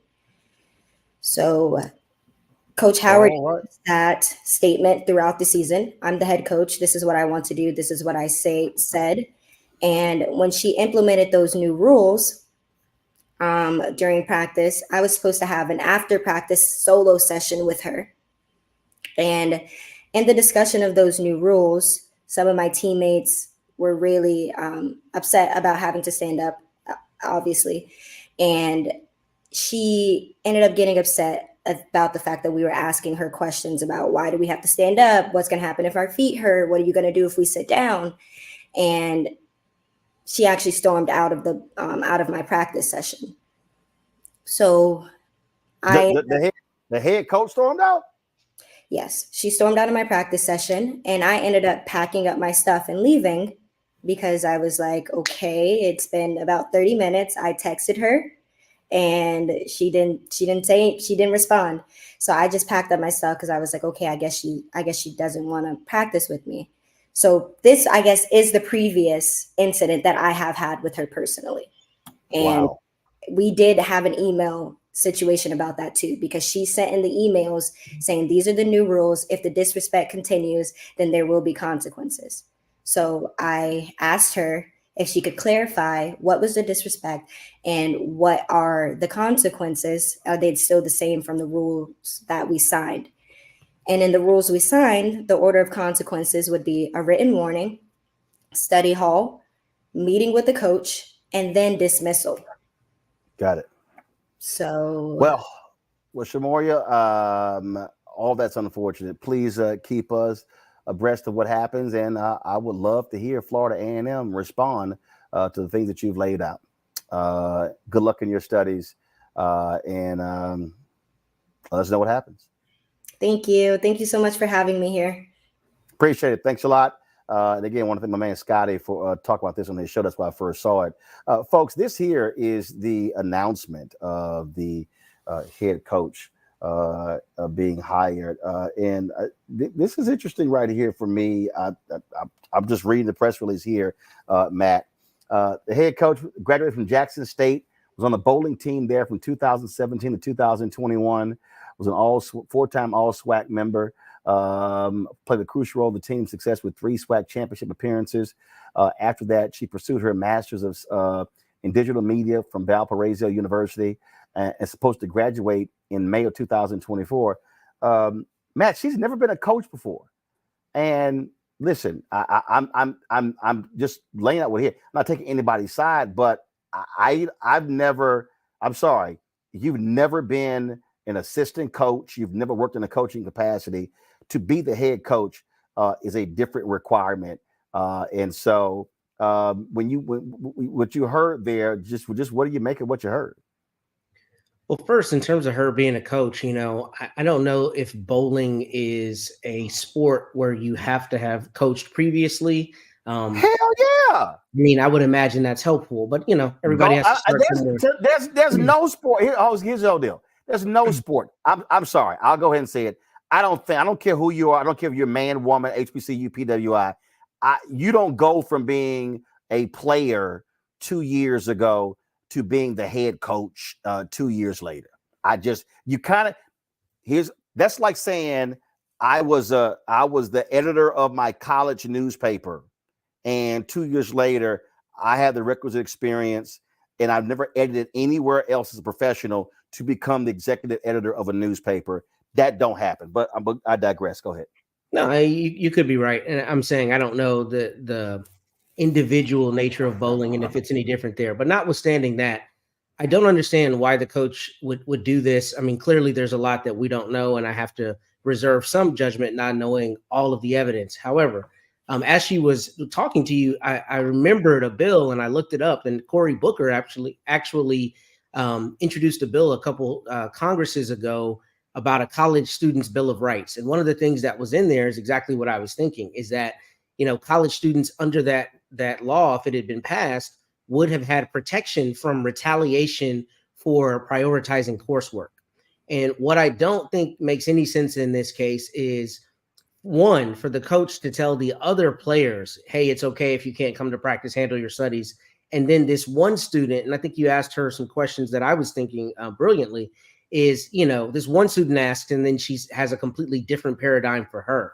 That belies, obviously, that there was some kind of issue there between them, and there's an issue with fairness. But I mean, FAMU, from a legal perspective, I think may have some serious issues, particularly if there's demonstrated evidence that the football team or whomever else, when they're in a dead week or in comparable circumstances, especially in the gender context, right, are getting accommodations that she did not get. But the larger issue is, if this is off season or they're not in the midst of their season, and this young woman who has a 3.7 GPA, which is extremely hard to do as any student, let alone a student athlete, is prioritizing her coursework, and we're not in the middle of the season, it just seems to me to be creating a problem that doesn't exist for the coach. Even if her and the coach have friction, it seems like the coach is creating a potential legal issue for the school, particularly because she had a scholarship, she's high performing, and this is evidence of animus for her rather than some bona fide reason that she had to be at practice rather than,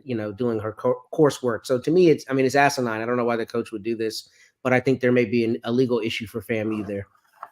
Joe reminds me of when the Grambling head volleyball coach came in and said there was friction with the players, got rid of all of them.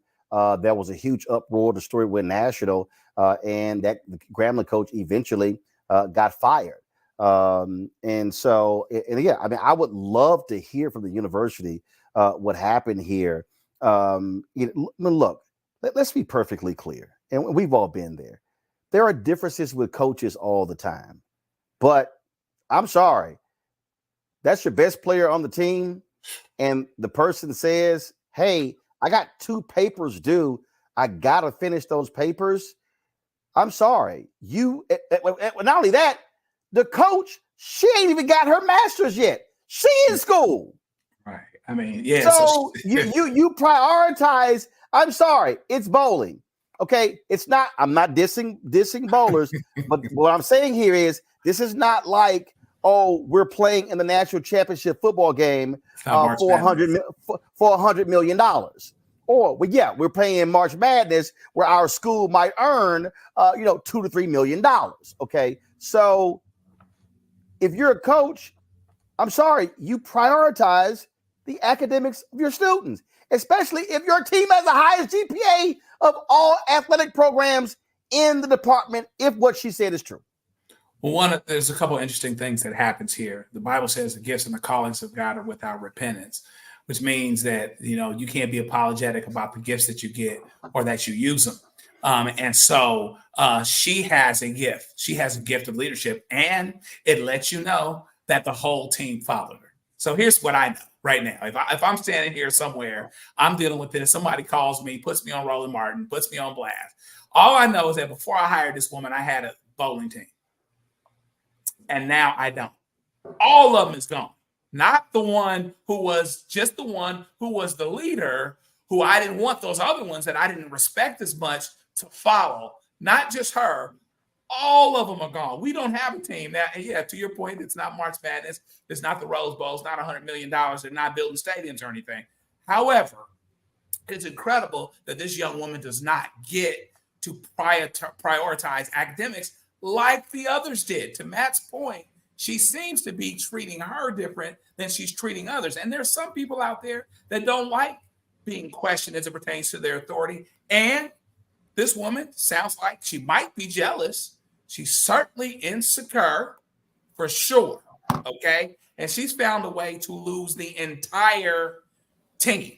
For that reason only, she could be fantastic. She could be Jesus or right next to him. But I could not have her on that team because I couldn't have her as the coach of that team because the whole team is gone.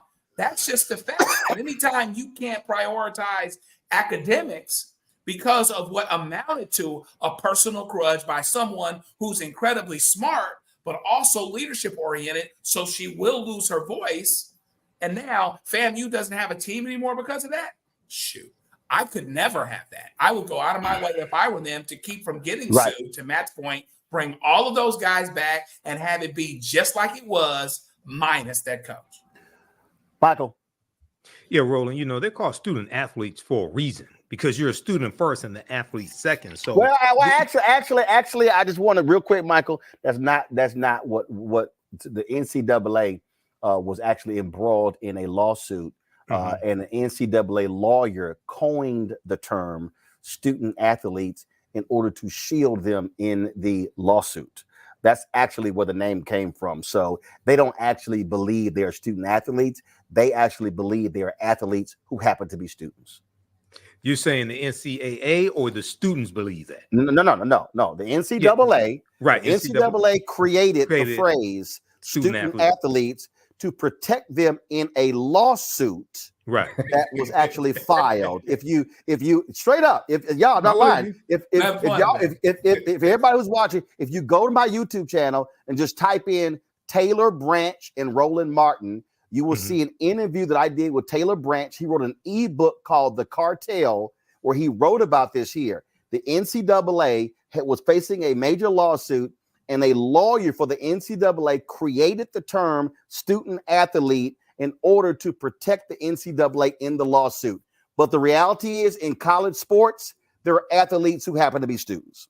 Okay, but there was no championship. The season was over. If I heard it correctly. No. Just that means the semester was over. So semester was over. I should say, yeah. Semester was over, and they had finals. So she wanted to prioritize her grades and her tests and things like this and projects. And I'm curious to find out, what are the parents of these other student athletes, as you put it? What are the parents of these other ones who lost their scholarships? What are the parents going to say? How are they complaining to the school? What's the response from the athletic department? And will an investigation be launched into this whole matter? No. As well? I mean, here's the deal. My man Scotty Allscript, he did it on his show today. That's why I first saw it. Then when I saw it, I was like, wow. So I DM'd the sister. And look, we've covered numerous stories here dealing with HBCUs. Yesterday, we just had the Spelman president talk about the $100 million gift they got. So we covered the good, the bad, the ugly. I would love to hear from those parents, but I would also love to hear from Florida A&M. And I would say this here. I would say to the AD, Tiffany Sykes, I would say this to the president, Dr. Larry Robinson, fix this. Because if you are a student athlete and you are trying to prioritize your education, and even if there are differences between players and coaches, let me be clear, there are differences between star football players and head coaches, and the head coach and the basketball players and baseball players. But it doesn't resort to saying, get the hell off my team, and the rest of the team, y'all walk out as well. I'm going to replace all of y'all with walk-ons. That's dumb. And yes, we should have, as this woman said, have a higher expectation for HBCUs in terms of how they treat folks. And so I would love to hear if there's some other side of this story. Would love to hear that. But I will say this here. And again, I don't know this woman, nothing against her, but I'm sorry. There is nobody, okay? Nobody who is that qualified to go from being a student athlete on a bowling team, and they finish bowling in 2021, and 2 years later, they somehow have the requisite experience to be a head coach of a bowling team 2 years later. No, you have to go somewhere and learn under somebody else and learn how to lead, how to actually manage. I'm sorry. I'm just not by. And let me be real clear. I graduated from Texas A&M in 1991, was a reporter for the Austin American-Statesman for 13 months, became a City Hall reporter for the Fort Worth Star-Telegram for 2.5 years. And then I became news director, morning anchor at a radio station, KKDA. So I had professional experience elsewhere before I became news director, morning anchor. You learn how to be a coach by working under somebody else. To me, that's the problem there. But I'm saying, going to a break. We'll be back. And I'm right here on Roland Martin Unfiltered. What is it? What we do? Join the Bring the Funk fan club. You take money, go to PO Box 57196, Washington, D.C. 20037-0196. Cash App, $RM Unfiltered. PayPal or Martin Unfiltered. Venmo is RM Unfiltered. Zelle, Roland at RolandSMartin.com. Roland at RolandMartinUnfiltered.com. We'll be back in a moment.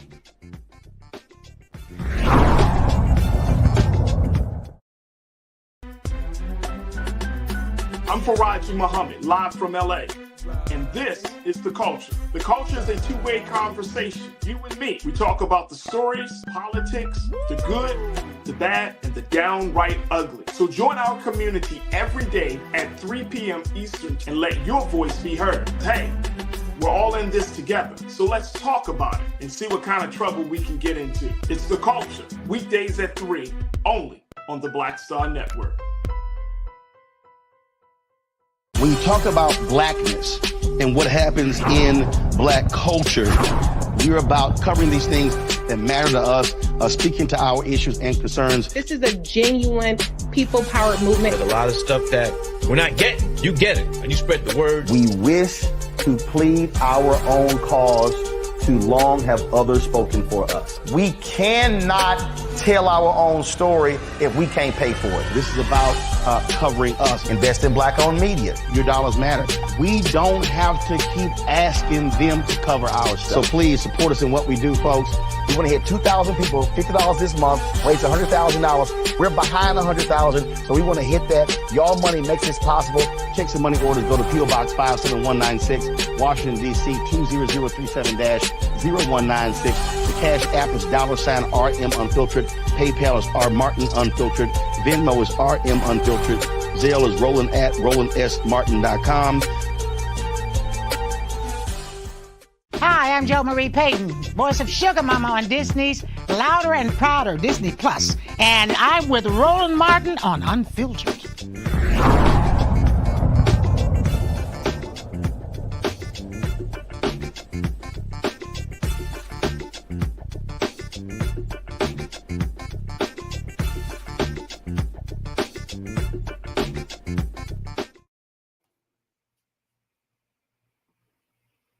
All right, folks, the continuing battle between Israel and Gaza continues, and there's no letting up. President Biden and Benjamin Netanyahu, the Israeli prime minister, had their first phone call the other day, the first time in 26 days.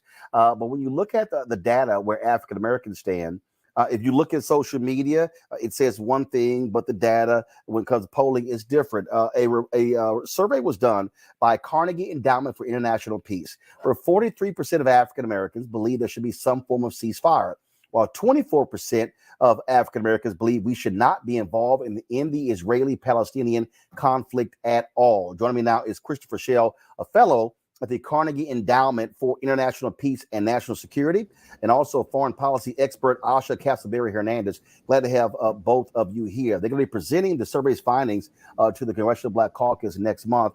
Christopher, I want to start with you. When we look at this, obviously there are, you see through social media this belief that you have a lot of people, a lot of young people who are angry at President Joe Biden for being on the side of Israel on this as well. But are you seeing that in the data? And is there a difference of opinion between younger African Americans and older African Americans? That's a really good question. I would first like to say thank you very much for having me on your show and talking about my findings. I would say myself and numerous other individuals at the Carnegie Endowment who helped out with this project, we were all essentially stunned by the data because, as you said earlier, there's a general narrative that you see in social media, as you were saying, and you also see on mainstream media. But then looking at empirical evidence, it shows us that, as with most other things, African Americans are not monolithic in their thinking. To that point, we found that on the point when it comes to the presidential election, one thing that a lot of people have been asking questions about is how is the Biden administration and the U.S. government handling the situation affecting just racial minorities and Americans by and large. And one interesting point was that 65% of the African Americans in our sample size, and just so we're clear, we had 800 people who are African American, nationally represented sample size conducted by YouGov, which is a data analytics company. And we found that the overwhelming majority were saying how the way in which the Biden administration is handling this current situation in the Middle East by not going full throttle on trying to tell Israel to push for a ceasefire now and to show restraint in how it's targeting different targets in Gaza, that 65% were saying that they're not really impacted in their sense or their perceptions of how they feel about Biden, that whether or not they will or they won't vote for Biden. But what we are seeing is that amongst independent Black voters and young African Americans who are under the age of 30, we saw that there was about 20% said that they do feel worse about President Biden and how he's handling it. But then when you look at those who are over 30 and those who are Democratic voters, only 10% said that they feel worse about President Biden. So what we're seeing is that, yes, amongst certain demographics in the Black community, there is a sense of how the lack of a ceasefire, the lack of pressure that's being placed on Israel is impacting how they think about the situation. But for a lot of other African Americans, that's not really the case, and whether or not they're going to vote. But the data does show is that many African Americans would like to see a ceasefire. You know, the history of African Americans, whether or not it's people who are of African descent or not, we are concerned in terms of foreign policy about human rights being respected and justice. So there is that concern, but it's not to the point where this is an issue that is really on the forefront of Black voters' minds. Asha, your thoughts?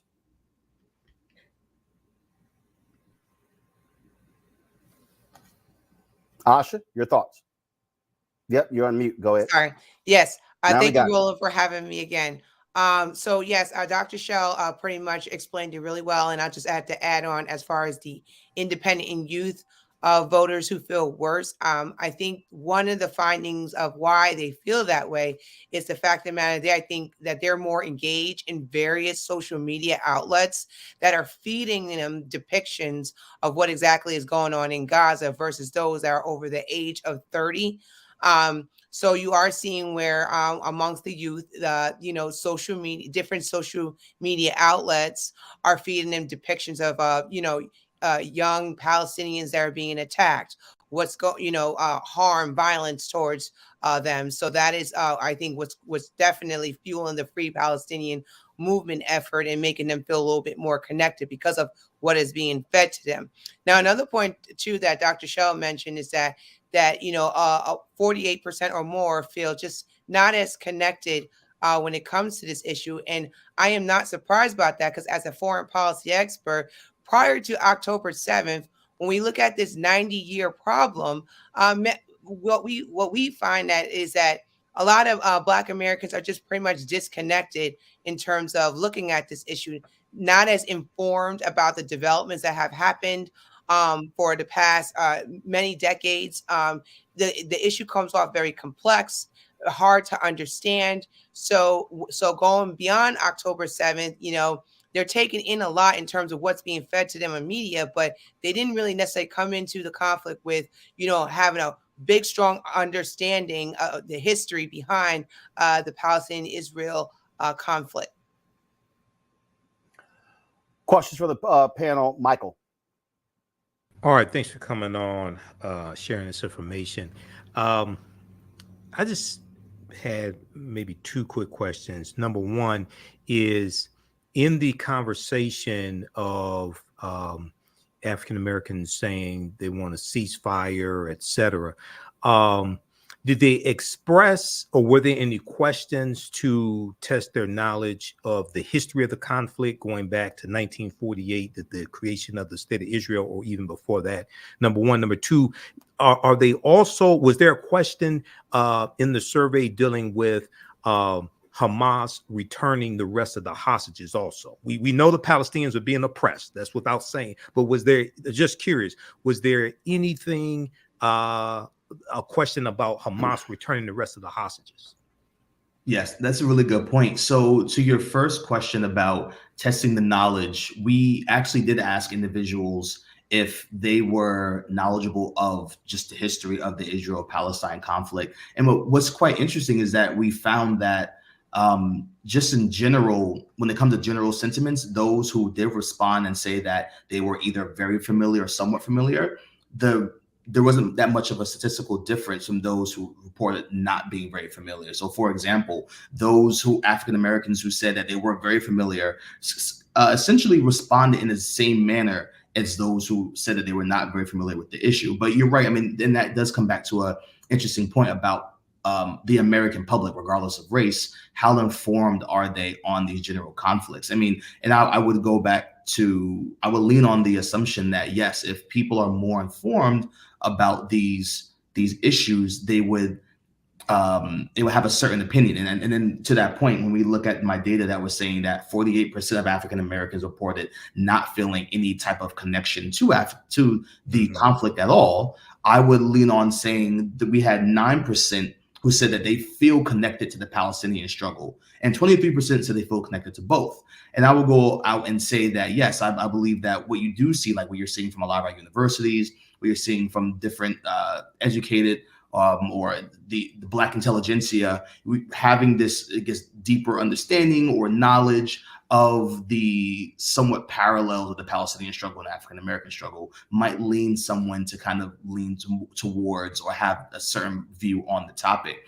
Now, to your second question about returning hostages, we did not ask that. And to be clear, this was fielded at the end of October, so I know that there's been rapid developments since the survey was conducted, but we didn't ask about returning hostages. We were trying to just try to get like a quick snapshot and not really inundate our respondents with too much information, but that would be something that would be interesting for a follow-up survey.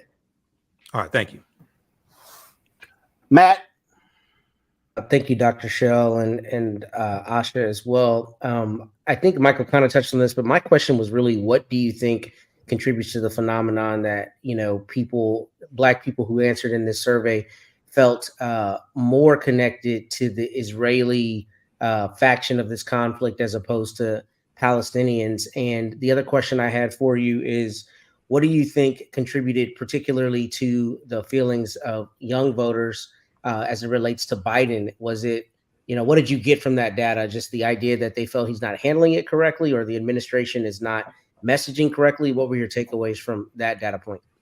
For sure. I mean, and that was also fascinating as well, going through the data points, seeing that 19% of those felt just connected to the Israeli conflict. So 9% said they felt connected to the Palestinian struggle. 19% said that they felt connected to just the Israeli struggle, and 23% said both. So when you combine those in our sample size, those who felt a bit more connected to the Israel struggle was higher than the Palestinian. So I think this is a fascinating finding. And if I had to just really quickly say some things I think that added to it, I think the first thing would be that, one, there is a religious element that needs to be accounted for.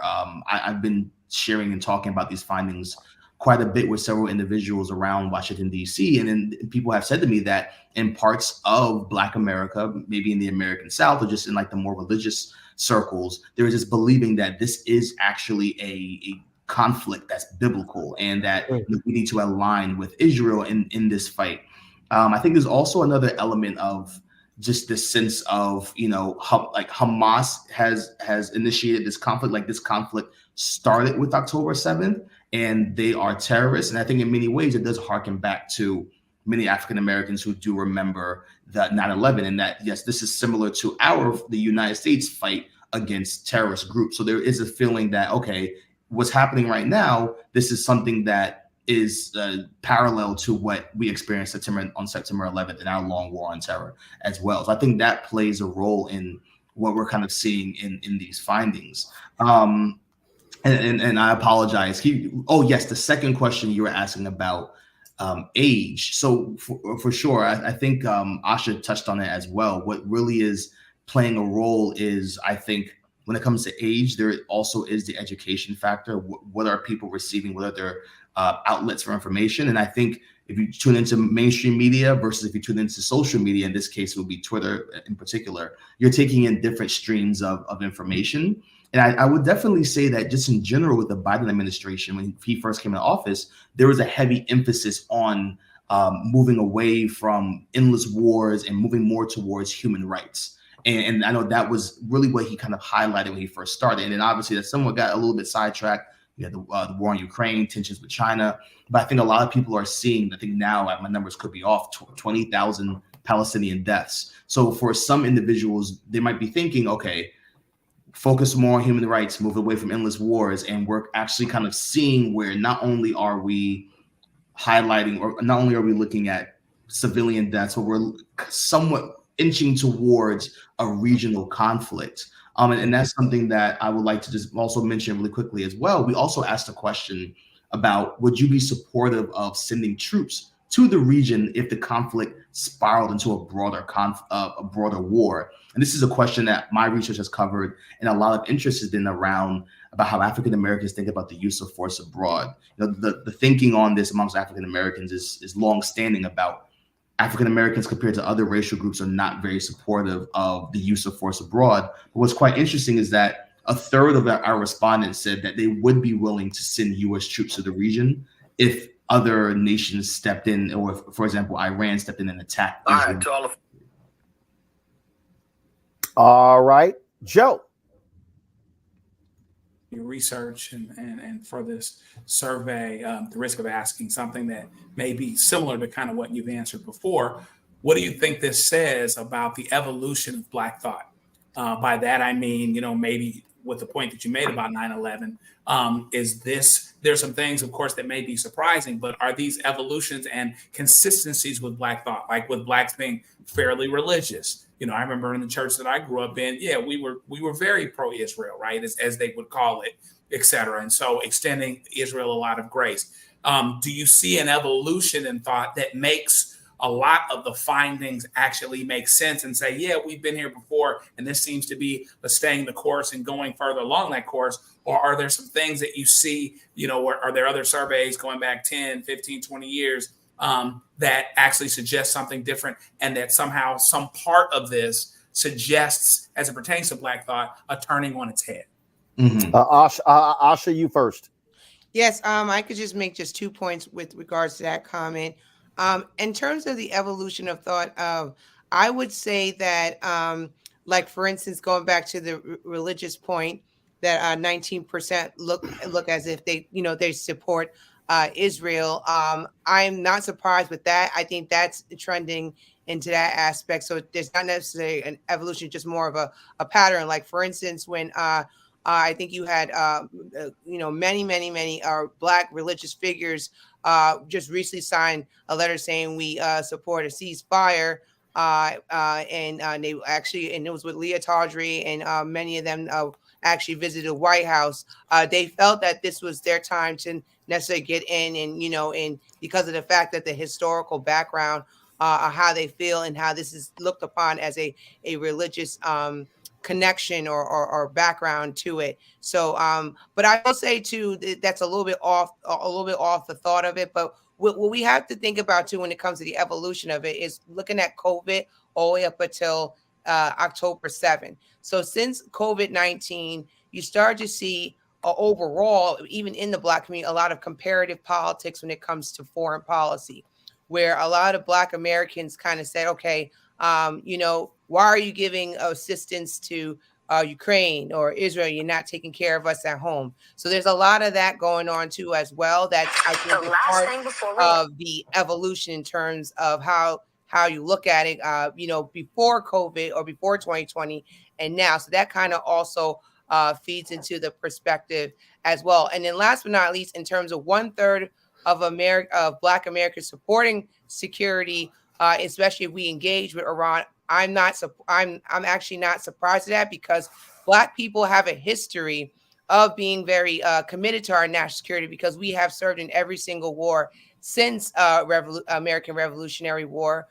So national security U.S., although sometimes we come off as not informed, we still have a commitment, especially when it comes to where our national security is at stake, that we have to make a stance on, do something about it. So that to me is a pattern. Then just for those, it might be something new. Christopher, go ahead. Yeah, Asha covered it succinctly, but I would just really quickly chime in and say that I think there's some brilliant scholars who have written about this from the historical standpoint.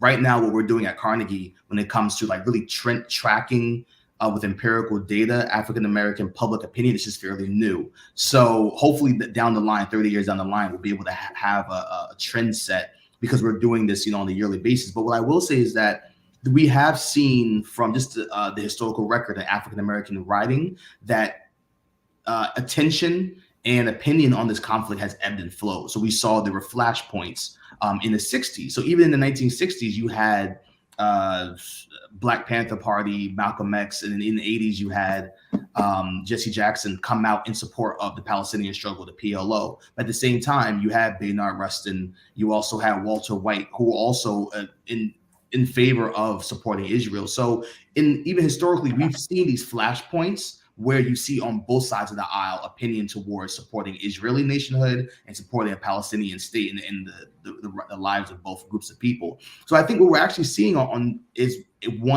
a revival just in general of this sentiment. I think social media plays a major role where now maybe in the 60s, you only had a couple of individuals voicing their opinion, but now we're seeing more individuals voicing their opinion because of social media access to information. But I will actually go on to say that I think that these sentiments on both sides of the aisle has always been there. I think now with just the advent of technology, they're more pronounced. All right, Danny. Christopher and Asha, I certainly appreciate both of y'all being on today's show. Thanks a lot. Thank you. All right, we appreciate it. And again, Matt, Joe, Michael, thanks for being on the show as well. I appreciate it. Y'all be sure to have a great weekend, folks. Tomorrow, I'm going to be in Atlanta for the Urban One Honors. Looking forward to being there. TV One is celebrating its 20th anniversary. I was one of the folks who was the face of the network and helped build that network. And so look forward to being there. And then next week I'll be broadcasting from Florida Monday, Tuesday, and Wednesday. So we'll still be bringing the funk. Folks, support us in what we do. Your dollars are critically important for us covering the issues that matter that mainstream media is going to ignore. So you can join the Bring the Funk fan club by sending your check and money order to P.O. Box 57196, Washington, D.C. 20037-0196. Cash App, $RM Unfiltered. PayPal on Martin Unfiltered. Info is RM Unfiltered. Mail, Roland at RolandSMartin.com, Roland at RolandMartinUnfiltered.com. You can, of course, download the Black Star Network app, Apple phone, Android phone, Apple TV, Android TV, Roku, Amazon Fire TV, Xbox, Samsung Smart TV. You can also support us by getting my book, White Fear, How the Browning of America is Making White Folks Lose Their Minds, available at bookstores nationwide. And folks, if you have not seen the promos, we have our Rolling with Roland interview with the great Lou Gossett Jr., folks. We had a fabulous conversation with Lou, Oscar winner, talked about his long history in Hollywood, a fascinating conversation. You do not want to miss it. So go to the Black Star Network app, or you're going to wait for the restream of the interview. You can also go to our YouTube channel as well. And so it's really great. Folks, that's it. I'll see you guys on Monday right here on Roland Martin Unfiltered on the Black Star Network. Holla!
Folks, Black Star Network is here.